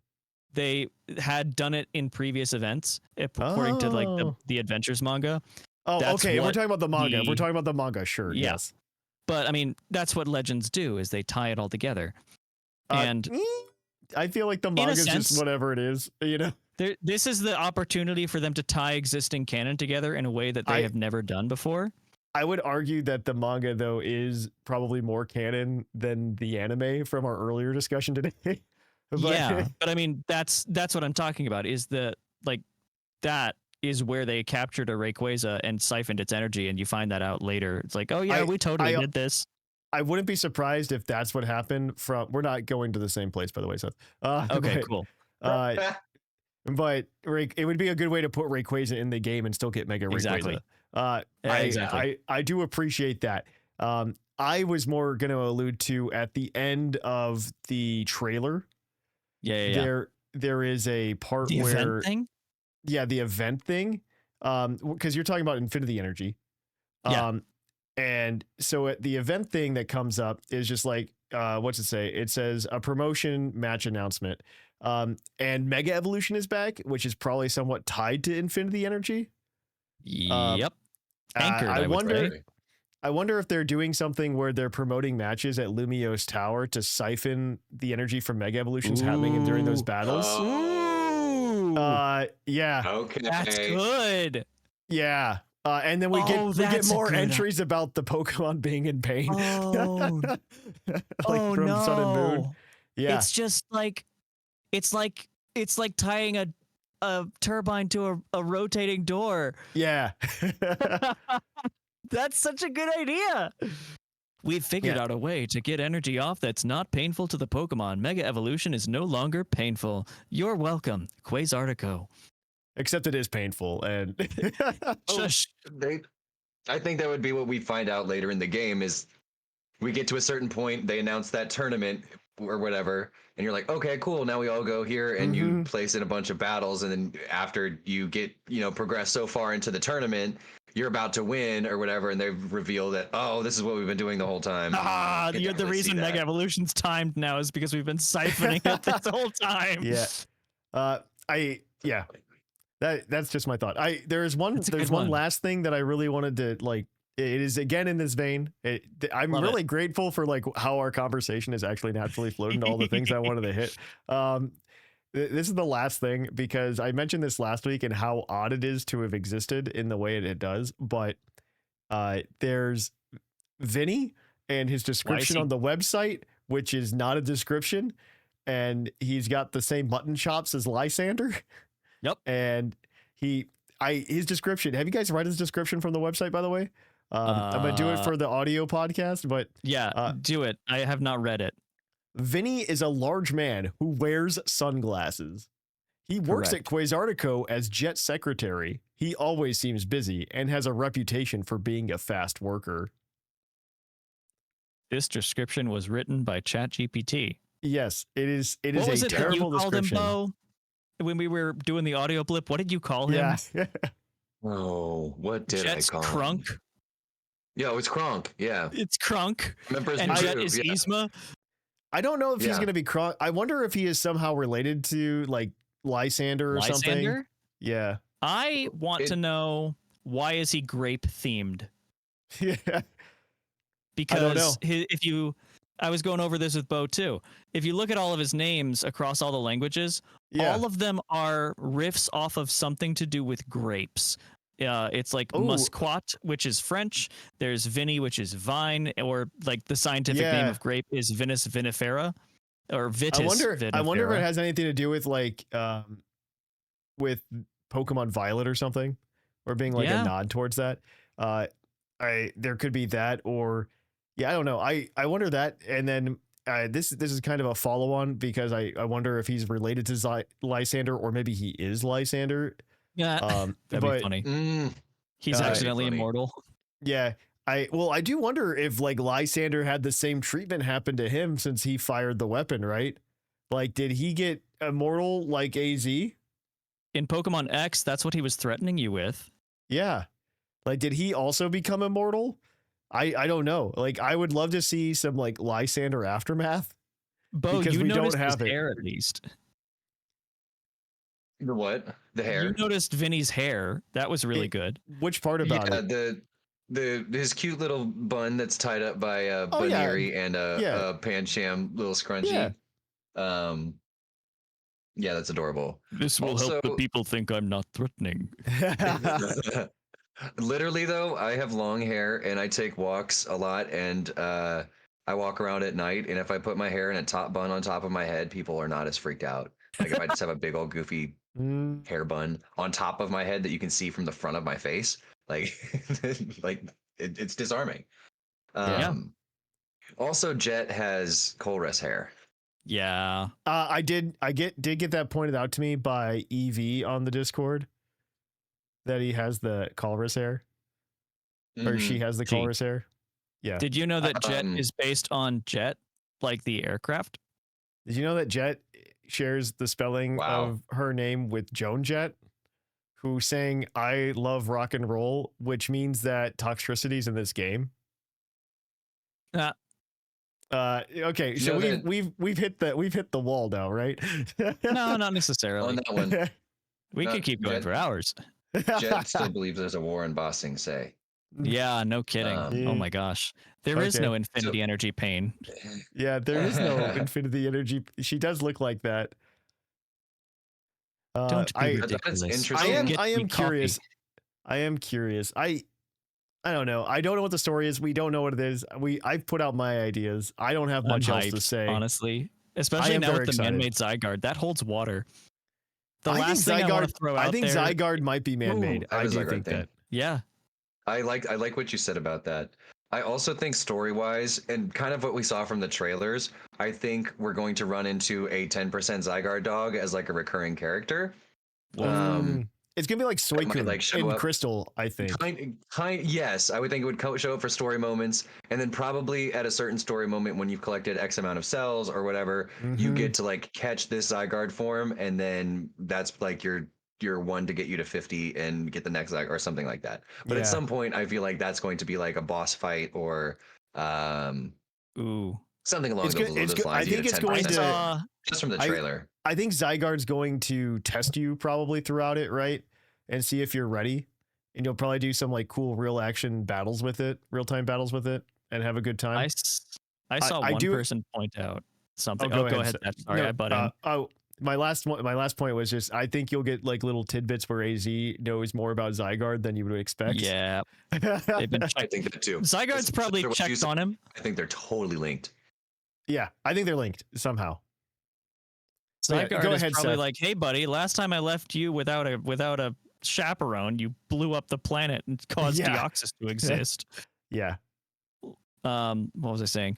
Oh my gosh. Oh, someone pointed out that like the idea of Zygarde 10, 50, and 100% could potentially be your ride around faster Weirdeer at 10%. The going through water and everything at 50% with the snake and flying at 100%. That's a good point because there is some need for something like that. I don't know if I don't like the only one I can see that we would probably really need in this game is probably something to swim with. Yeah, maybe. Because well no, climbing they just have like the teleport pads from they just have the teleport pads you teleport to the top of and you're fine. I don't think you even need to get like a braviary. But I don't think you need to do that. I don't know. I think getting into the water, we definitely need something. I don't know if they're just gonna hand us like, hey, here's your boogie board. Hey, have a good time. Inflate now. Yeah, as long as it's not the stupid bike, the stupid Gen 8 bike. Yeah. What an uninspired way to give us travel. What an uninspired way. I'm so upset by that. Isn't that the only way to surf in that game? Yeah, it is. It's the worst. That's so dumb. Yeah. Oh, there's also the fan theory that Urbane and... Yeah. Oh, go ahead. Urbane and Tawny. Yeah, what do we got? Urbane and Tawny are just a Hisui and Zoroark. I did hear that because of their hair. Their hair is the same color. They speech and have Pokemon, though. I just noticed something. Yeah. You know how I talked about how there's hints sometimes in the logo? Yeah. Yeah. Pokemon is a different color. The word Pokemon in this is a different color. They did the same thing for Pokemon Legends Arceus, though, actually. It matches Urbane and Tawny's hair. Yeah, I don't know that I wouldn't read... it is a speculation episode, so do what you will. Do what you will. It's the same color as Jigglypuff, also. Yeah, maybe they're just a giant Jigglypuff. The Pokemon Legends Arceus logo didn't give us anything from that, if that makes sense. I know. The Pokemon I'm just Legends noticing the color. Arceus logo was actually it was it's blue instead. So yeah. I think they just choose different colors to be different, to be like, this is a Legends game. This complements the green and the other thing. Yeah, I just think it's to show, hey, this is strikingly different than your normal Pokemon game. And, I agree. Which is fine, because I think that's the intention. I do like how the rival is just like this could be the same human dressed differently. Yeah. Like, that's not something we've seen with rivals before. Like this could be baggy clothes day or not baggy clothes day for the same human. Like, it's kind of funny. I appreciate them for that. It almost feels like the player character. Like your rival is the player character with minimal difference. That's exactly what I was going to say. Yeah. It's the player character to, it's, like once I get character customizations, I should pretty much be able to look just like Tawny or just like, their clothes are much better than ours. I'm not going to lie. I disagree. I think Urbanes stink. I like our characters' clothes better. Maybe. I think they're too loud. Okay, I'm going to ask one final question, and I think I'll cut us off. It says that our character in this game is a tourist. Ooh. Where are we from? Unova. Where are we? I think that's very likely. I think Johto's also very likely. Blueberry Academy. Yeah, Blueberry Academy. That would be cute if we're from Blueberry Academy. I think the Legend ZA character looks a little bit older, but I could be wrong. We could also just be from Kalos, and we just moved to the city. Oh, maybe. Yeah, maybe. Yeah. Or we're touristing the city. You know what I mean? It is in the future, so. Yeah. I don't know if it's that much in the future. It's like the near future. If it's not Kalos, then it's probably like Galar, because they're right there. Yeah. You could be from Paldea. Could be from Paldea. They're right there too. That's what I meant was Paldea. Mm-hmm. Honestly, all three. Galar is kind of right there too. Yeah. I think it's got to be one of those. Region? We don't have one yet. Next time, maybe. Gen 10, baby. Yeah. Gen 10, baby. All right. Well, I'm gonna cut us off there. I want you guys to tell us whatever crazy theories you have, or did you like anything that we said today? Send that into puclpodcast.com or in the comments down below if you're on YouTube or wherever you're listening to the show. We really appreciate it. But yeah. One crafting. Yeah, Pokeball crafting coming back, please. Crafting. It's not coming back, unfortunately. I hope we get all the Pokeballs, though. I hope we get all the Pokeballs. Because the Pokeball store is there. Crafting is not coming back? I don't think so, which is unfortunate. It better. Now it will in Gen 10. You heard it here. It's not happening, therefore it is. Profit. All right, guys. We are going to kick it on over to Puckle's PokeOpinion. So we are going to go ahead and catch you on the flip-flop.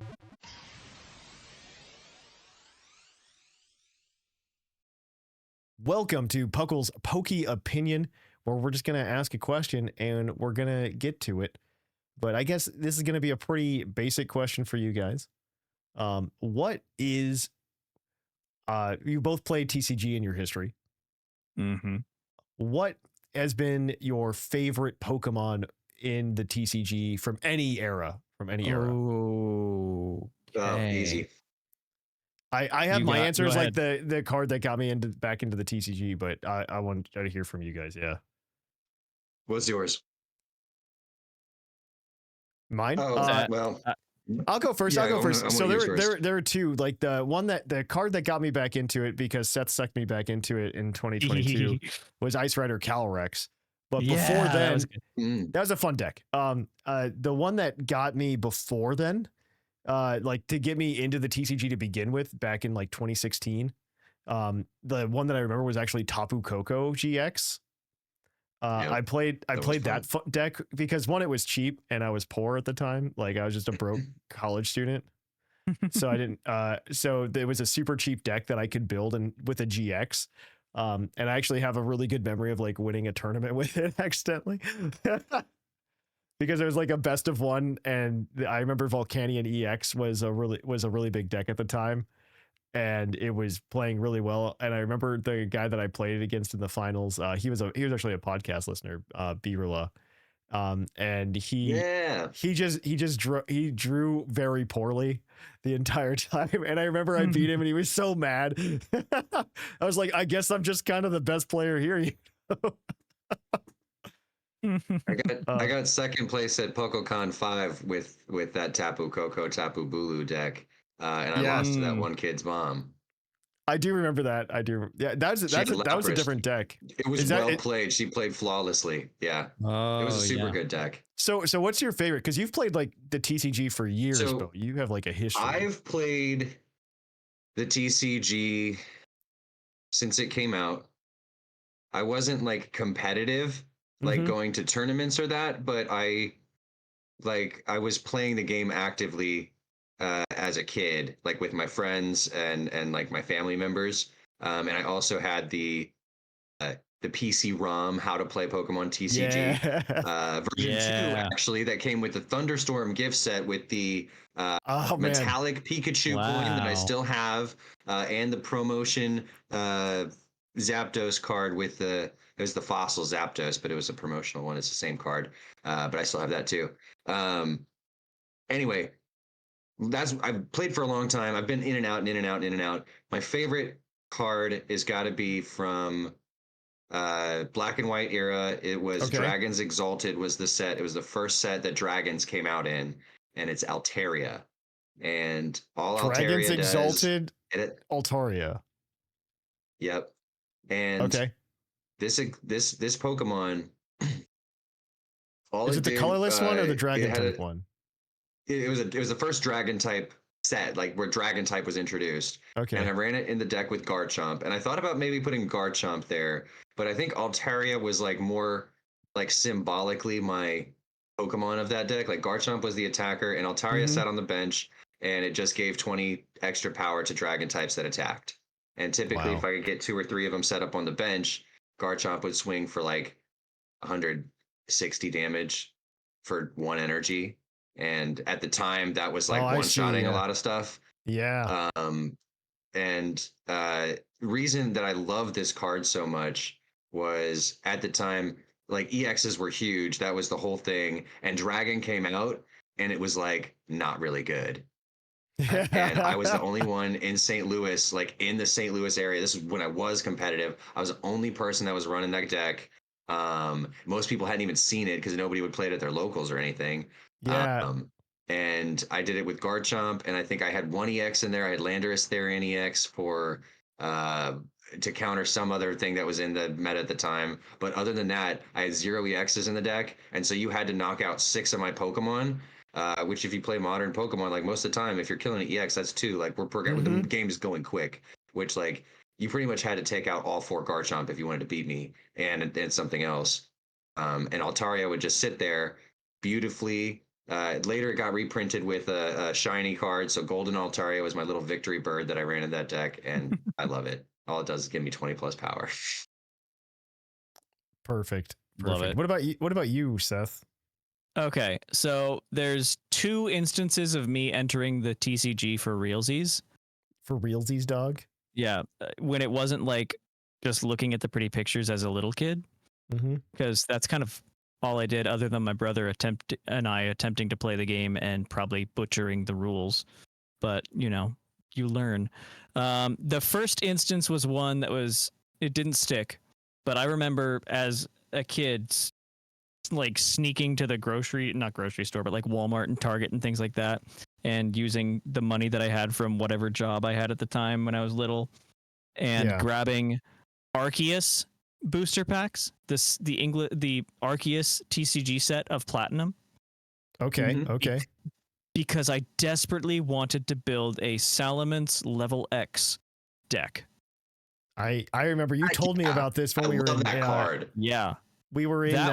You told me about this in the car driving somewhere. No, it was actually when we were at Fort Wayne Regionals. You and I. And we were just shopping for cards, and we saw it, and you told me the whole story. You're just like, this is the card. This is what did it. And I would hide the booster pack foils from my mom because I didn't want her to be like, you're buying Pokemon cards, whatever. And like I didn't have any place to go to buy cards. They weren't really around then, or I didn't know about them. Yeah. And there wasn't really any website for it either at the time that I knew about. So it was buy booster packs and pray. And I ended up getting a lot of Gengar level X. Didn't want those. So I eventually got it and put a deck together. It wasn't good because the card isn't good. but it was fun to do. My second entry into the Pokemon TCG, which is now what has me here, I've been keeping on going since then, was Mega Scizor EX. I remember that. I remember that card. I know exactly which card you're talking about. So they may not be my favorite cards of all time. That changes by the day, but right. They are two extremely fond memories in my Pokemon TCG history for both of my forays into the world of Pokemon TCG. Yeah. So, yeah, I do there you remember go. that one. Yeah, no, TCG's always been fun. It's been a good time. But yeah, I like Pokemon fun. cards. Yeah, I do too. You can always let us know if you like Pokemon cards. Yeah, in the mailbag next week, we'll take some of those. We'll take some of those. Get our next week. one-liner emails. Hi, my name is Zygarde. I like Pokemon cards. That's all. I like Pokemon cards. It's if the we get I like those, Turtles. can we please kid. Read all of them? Absolutely. If we get those next week and just be like, all right, this one's from Trainer Naps, and he says, I like Pokemon cards. We will read all of the emails that say I love Pokemon cards. How to do, Puckle Crew? I like Pokemon cards. That's all for now. I like turtles, it's that energy.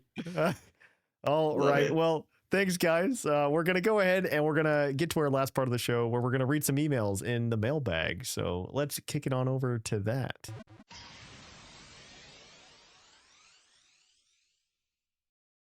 Welcome to our mailbag. The mailbag is the part of the show where you can send us an email at puclpodcast@gmail.com and we will read your email on the show. And well, potentially there's a lot of emails and there's a finite amount of time in the universe. So we'll get to 3 of them and everybody else will be on our Discord server in the unread email section. So please go over there if you have time and read through more because there are a lot of good ones this week. And unfortunately, They're really good ones. I want to go to bed. Like that's just how it is. That's just sleepy. So we get 3.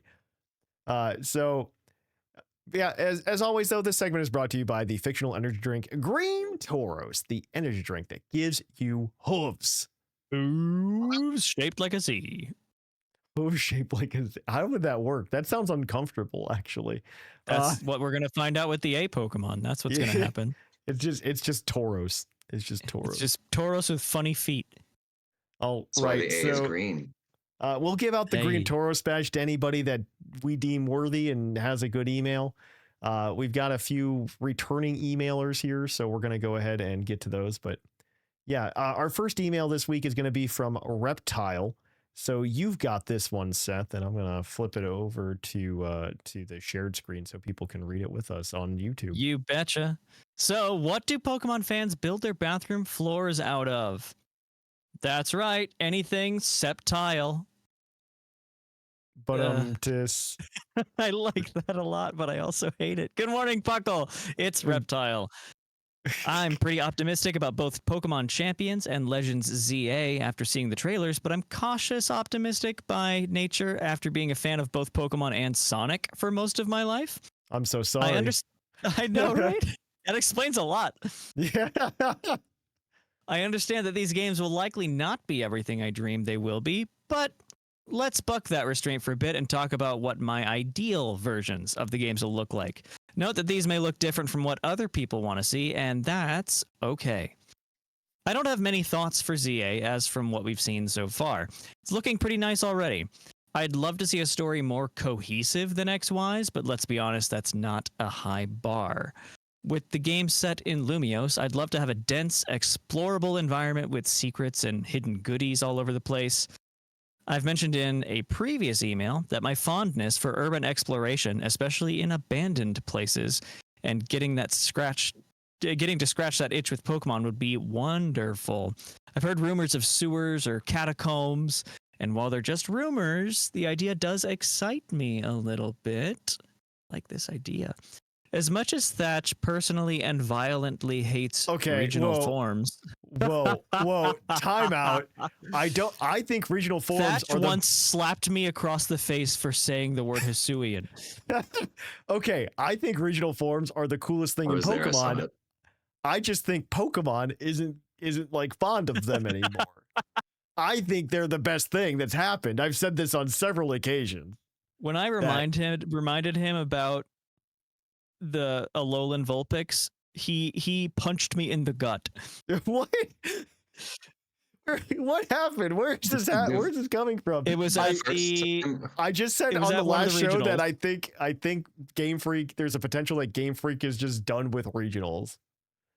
Thatch used to wear a top hat all the time. Like you remember this, right, Seth? Where Thatch always wore a top hat, and then he saw Galarian wheezing, and he said, "No more." No more. Never again. There's no evidence of this either because we weren't a video podcast back then. Because the reason that we lost a little bit, the reason that we had the audio blip is because I mentioned there might be a Colossian Chikorita, and Thatch went ballistic and ate the microphone. I saw it. It was crazy. I can't continue the email. I'll continue. As much as Thatch violently hates regional forms, loves you, Thatch, I'd love to see some of them, especially for our trio of starters. I don't really care if they get Mega Evolutions personally, but that would be nice too. With Pokemon Champions, there's a lot more room for speculation and wish listing, so let's get right into it. Obviously, customization of Pokemon within the simulator would be the tipping point for the game's success.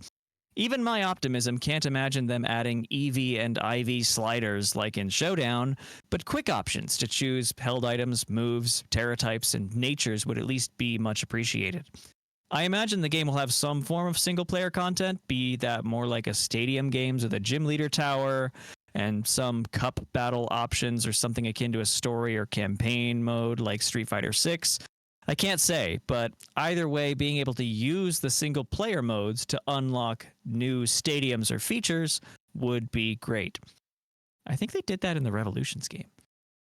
They did, yeah. Yeah, I mean, I'm basically thinking of this. Yeah, I'm thinking of this basically as Revolution. I do hope that this is Pokemon Battle Revolution, but like, yeah. I hesitate on this one a bit. Oh, yeah. I hesitate on this one a bit because I don't really want useful items or customization features locked behind single-player modes, but it would be nice to be rewarded for playing them anyway. I'd love to see the 4 main gimmicks return, but with some rebalancing, especially in the form of Dynamax and Z moves. The former being far too strong, the latter being far too weak? What? As one of those idiots who actually likes Z moves, there are dozens of us. Dozens. There are dozens. Yeah. I'd like to have an option to use them over more powerful mechanics, or perhaps even alongside them if Game Freak comes to their senses and lets me use Z moves alongside Mega or Terra Pokemon, though definitely not both on the same mon.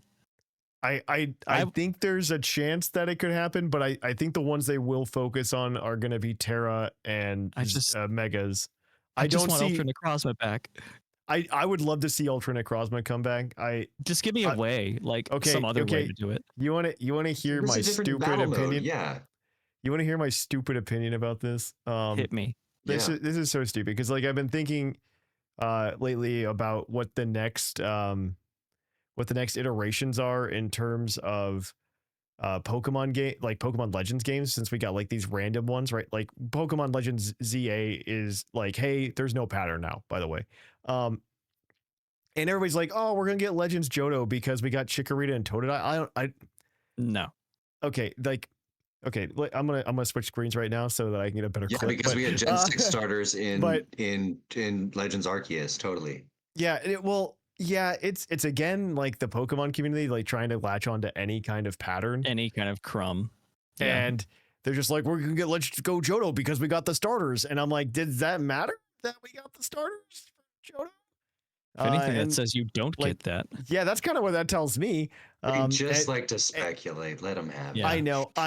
Well, honestly, I think if we get another Legends game, it's gonna be an Alola game.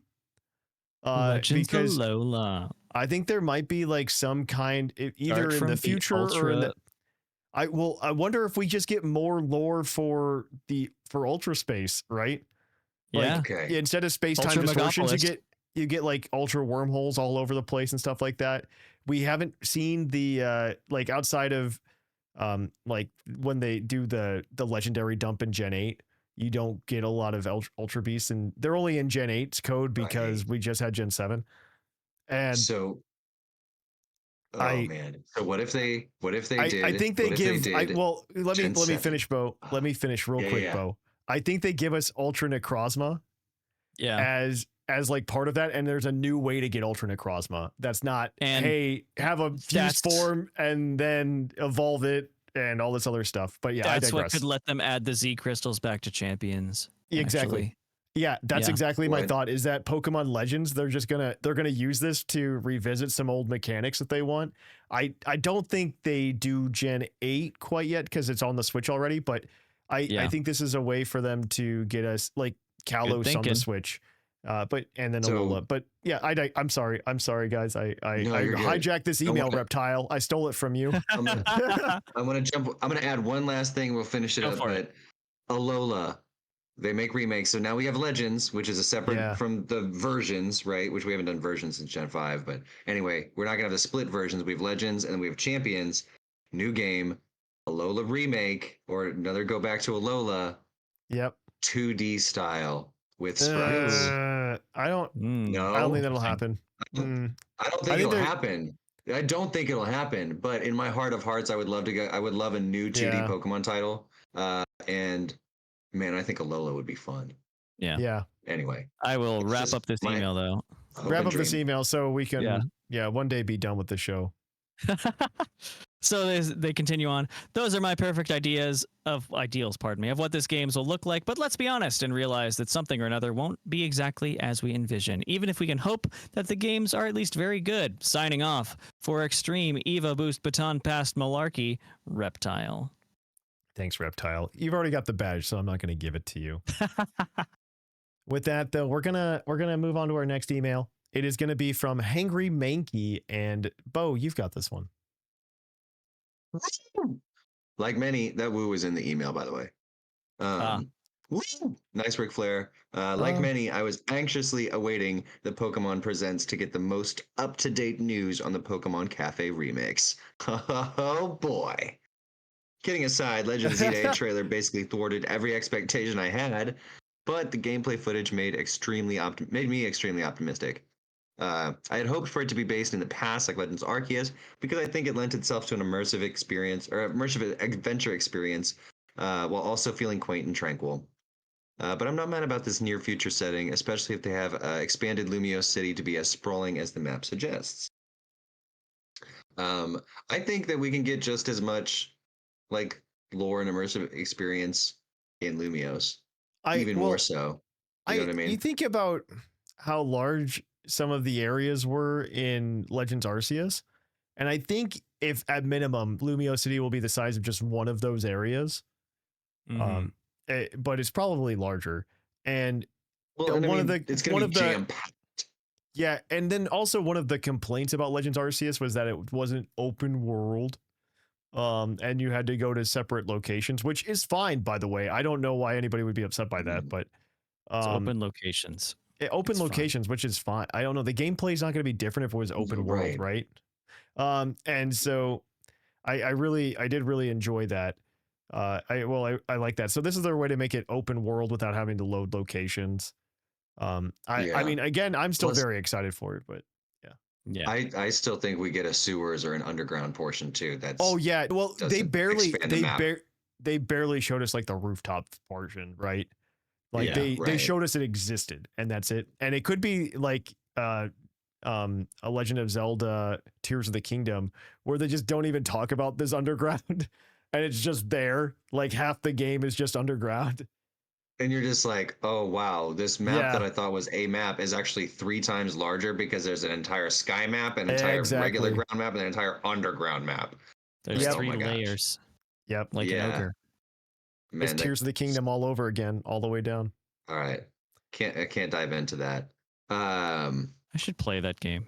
It's very good. Oh, it's so good. I'm going to play that. I'm going to be on a plane next week, and that's what I'm playing. You should. Feeling quaint and tranquil, but I'm not mad about this near future setting, especially if it has expanded Lumiose City as sprawling as the map suggests. It does seem like the focus of this Legends game will be more battling than catching. I don't know about more, but it's going to be like 50-50, right? Like it's going to be more battling than Legends Arceus for sure. Oh, for sure, because Arceus had no battles. Yeah.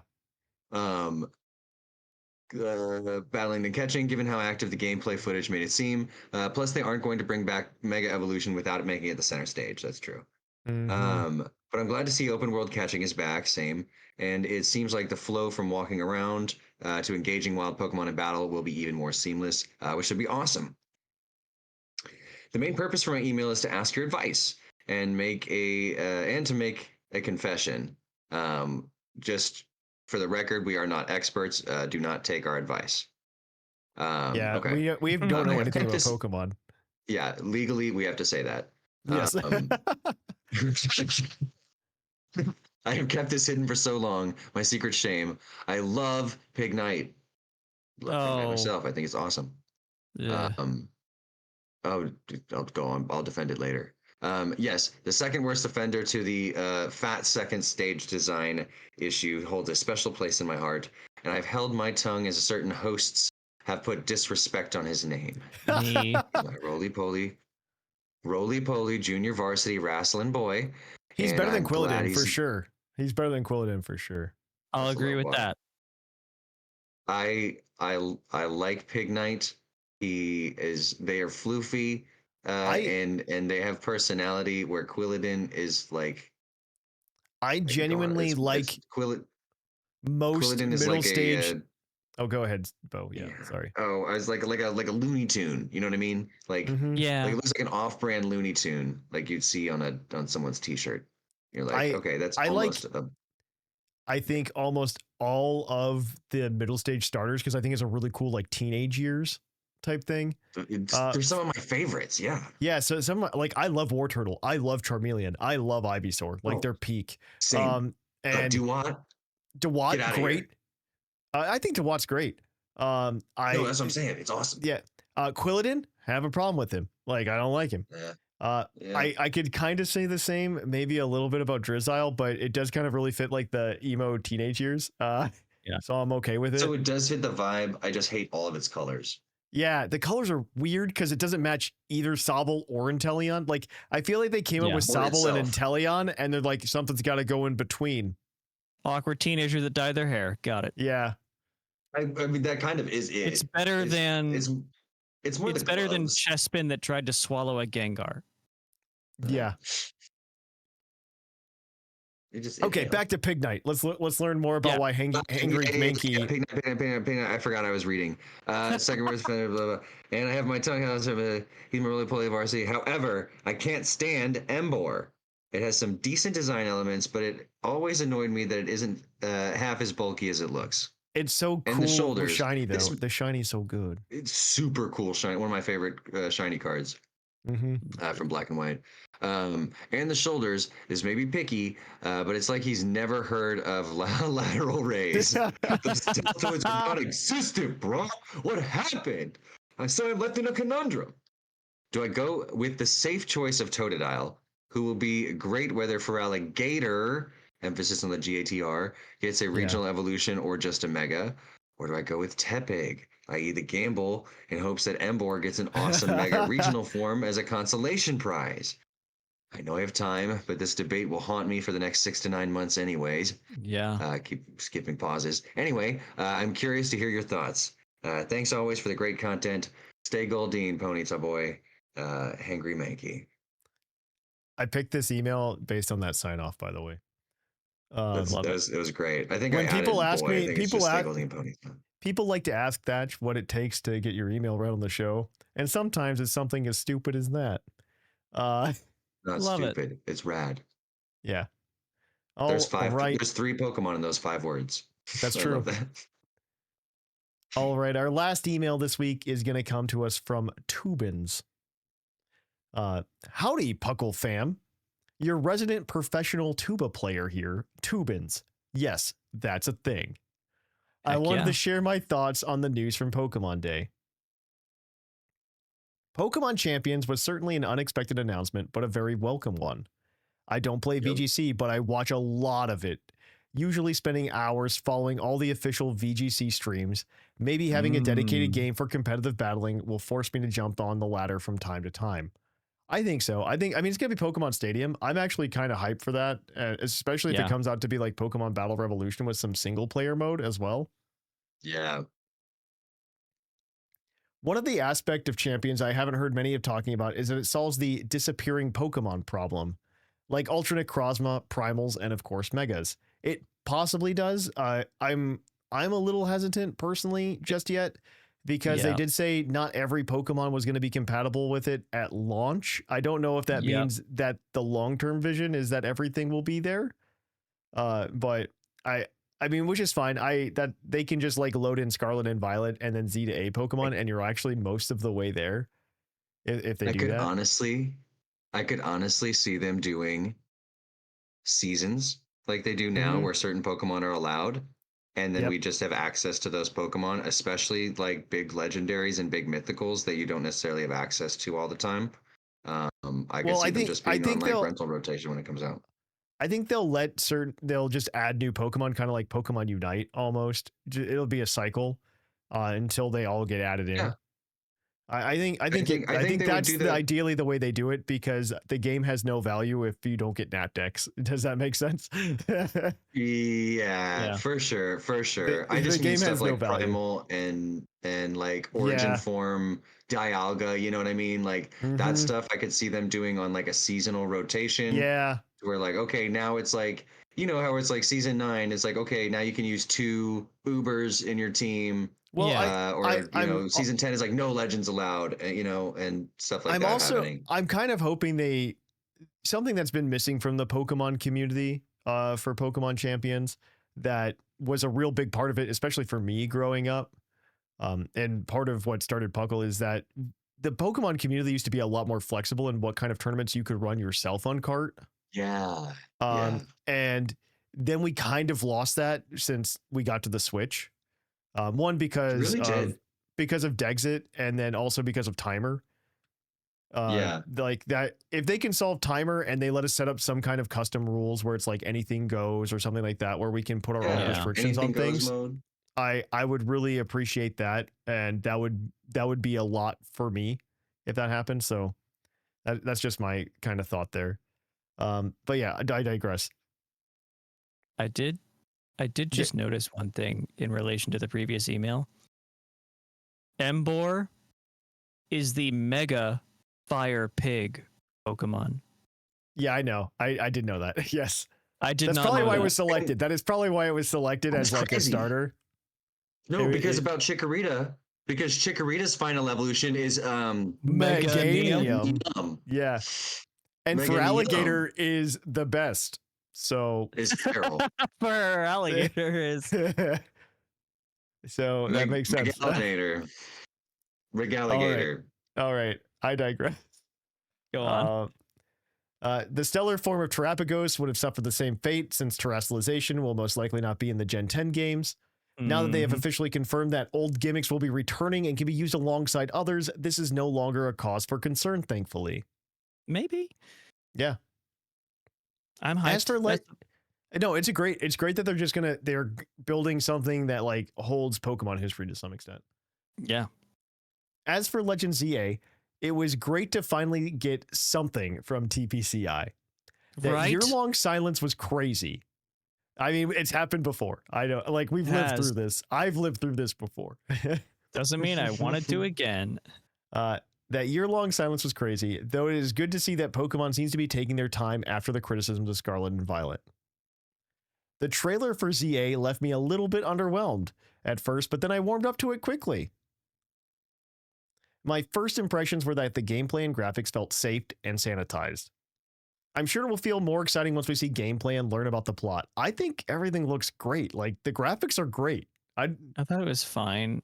The jumping between buildings was really awkward animation where you could very clearly see the clunky jump animation into the floating on your phone animation into the running on the thing. So I don't expect that to get better. It was a very odd choice to show off, you know? Yes. I think I was also expecting a different art style, like how Arceus had, but the Scarlet and Violet adjacent graphics work fine. I think it's fine. I don't understand the criticism for the graphics. I think the game looks I don't either. Perfectly fine. Pokemon has kind of always had crap graphics though compared to other games on the Remember same the console. tree? Like, remember the tree? Remember the tree on the Switch? Like, go play Red and Blue, and then go play Zelda. Like, Zelda looks amazing compared to that crap. Right? Pokemon is trash. You can play get, Link's Awakening, a game that came out before Pokemon. Yeah, Link's Awakening came out before that, and it looks better. It looks way better than Pokemon. Yeah. Like, I was playing that game and I was like, oh my gosh, look at all these buildings. Look at the characters. Like, I could tell the difference between different characters. And I was like, what? Yeah, Pokemon has always had crap graphics, bro. That's kind of part of Game Freak's, like, that's the remote. Like, the legacy. Like, it's kind of what makes Pokemon. Like, these graphics are not crap. Like, they may not be as pinnacle as, like, other games on the same console. Like, Zelda obviously looks incredible, but that's part of what Zelda is.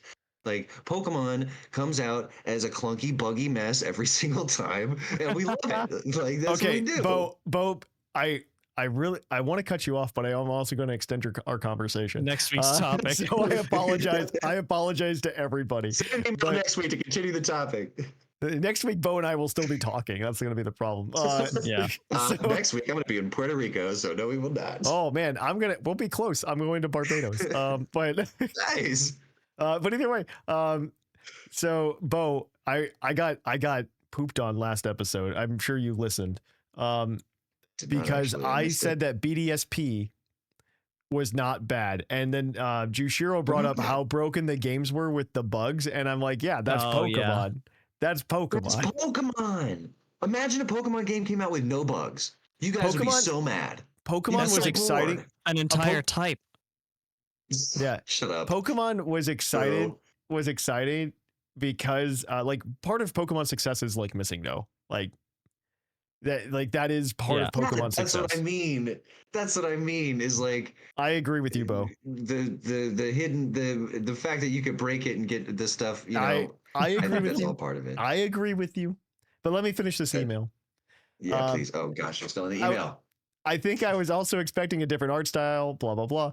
Definitely excited to have Megas back, and I am pumped for real-time battling. I'm especially curious to see how Zygarde fits into the story. Thanks for what you all do, Tubins. Well, thanks, Tubins. Thanks, Tubins. I don't know who gave us the most conversation, by the way, because I think it was just conversation we all wanted to have anyway. Yeah. Yeah. But you know what? Hangry Mankey and Tubins, you both get it, because I know Reptile already has it. So, done. Oh, dang. I was going to say we flip a coin and let fate decide the way it happened to me. I'm too nice, Bo. But no. I'm too nice. You softened up in your old age, old man. I know. I'm old now, man. It's a problem. All right. Back in my day when I was an emailer, there could be only one, and we had to fight to the death. Yeah, then Thatch got soft because now there's like 20 emails and he only reads 3 and he feels bad. And it doesn't matter. Yeah. Let people win. Yeah. Anyway. All right. So if you want to email us next week at puclpodcast@gmail.com, let us know your thoughts on Pokemon Legends EA, some speculation, what you think it might be about. Send those in to puclpodcast@gmail.com, or you can tell us if you like the TCG. We're going to get so many emails that are just like, I like the TCG. So many. But yeah, if you want to hang out with us throughout the week, you can go to our Discord at pucldiscord.com. Additionally, you can check us out on social media at Twitter, Facebook, Instagram, and Blue Sky. Additionally, you can always check us out at Twitch at twitch.tv/thepuclpodcast, where we're live there, and also on YouTube, where we're live. I'm streaming on Wednesdays. I might not actually do it this Wednesday because I have to record the podcast that day. Because I'm going on vacation. So, nice. But Claude is going to stream on Tuesday, and we will see if I get a stream in before I leave. I might, maybe like a weird like Friday morning stream or something. I don't know. But yeah, we'll see. I would love to get a stream in, but if not, we will get there. And additionally, if you're watching on YouTube, please subscribe, like, do whatever, or whatever platform you're on. If you can interact with this podcast, we always appreciate it. And finally, yeah, I don't know. Oh, if you want to support the show, you go to our Patreon at patreon.com/PokePodcast, where we get goodies. Oh, I have to announce the next product. I keep forgetting because everybody who's in this month gets the pint glass. So that's coming. Oh, yeah. That's coming. I promise it is coming. But the next one is going to be a t-shirt, and I haven't shown the design off yet. I will show it off next month. So it'll be in the PUCL newsletter. If you sign up for that newsletter, it's in the description and the show notes. Right. So the design will be there, and I think a lot of people will really enjoy it.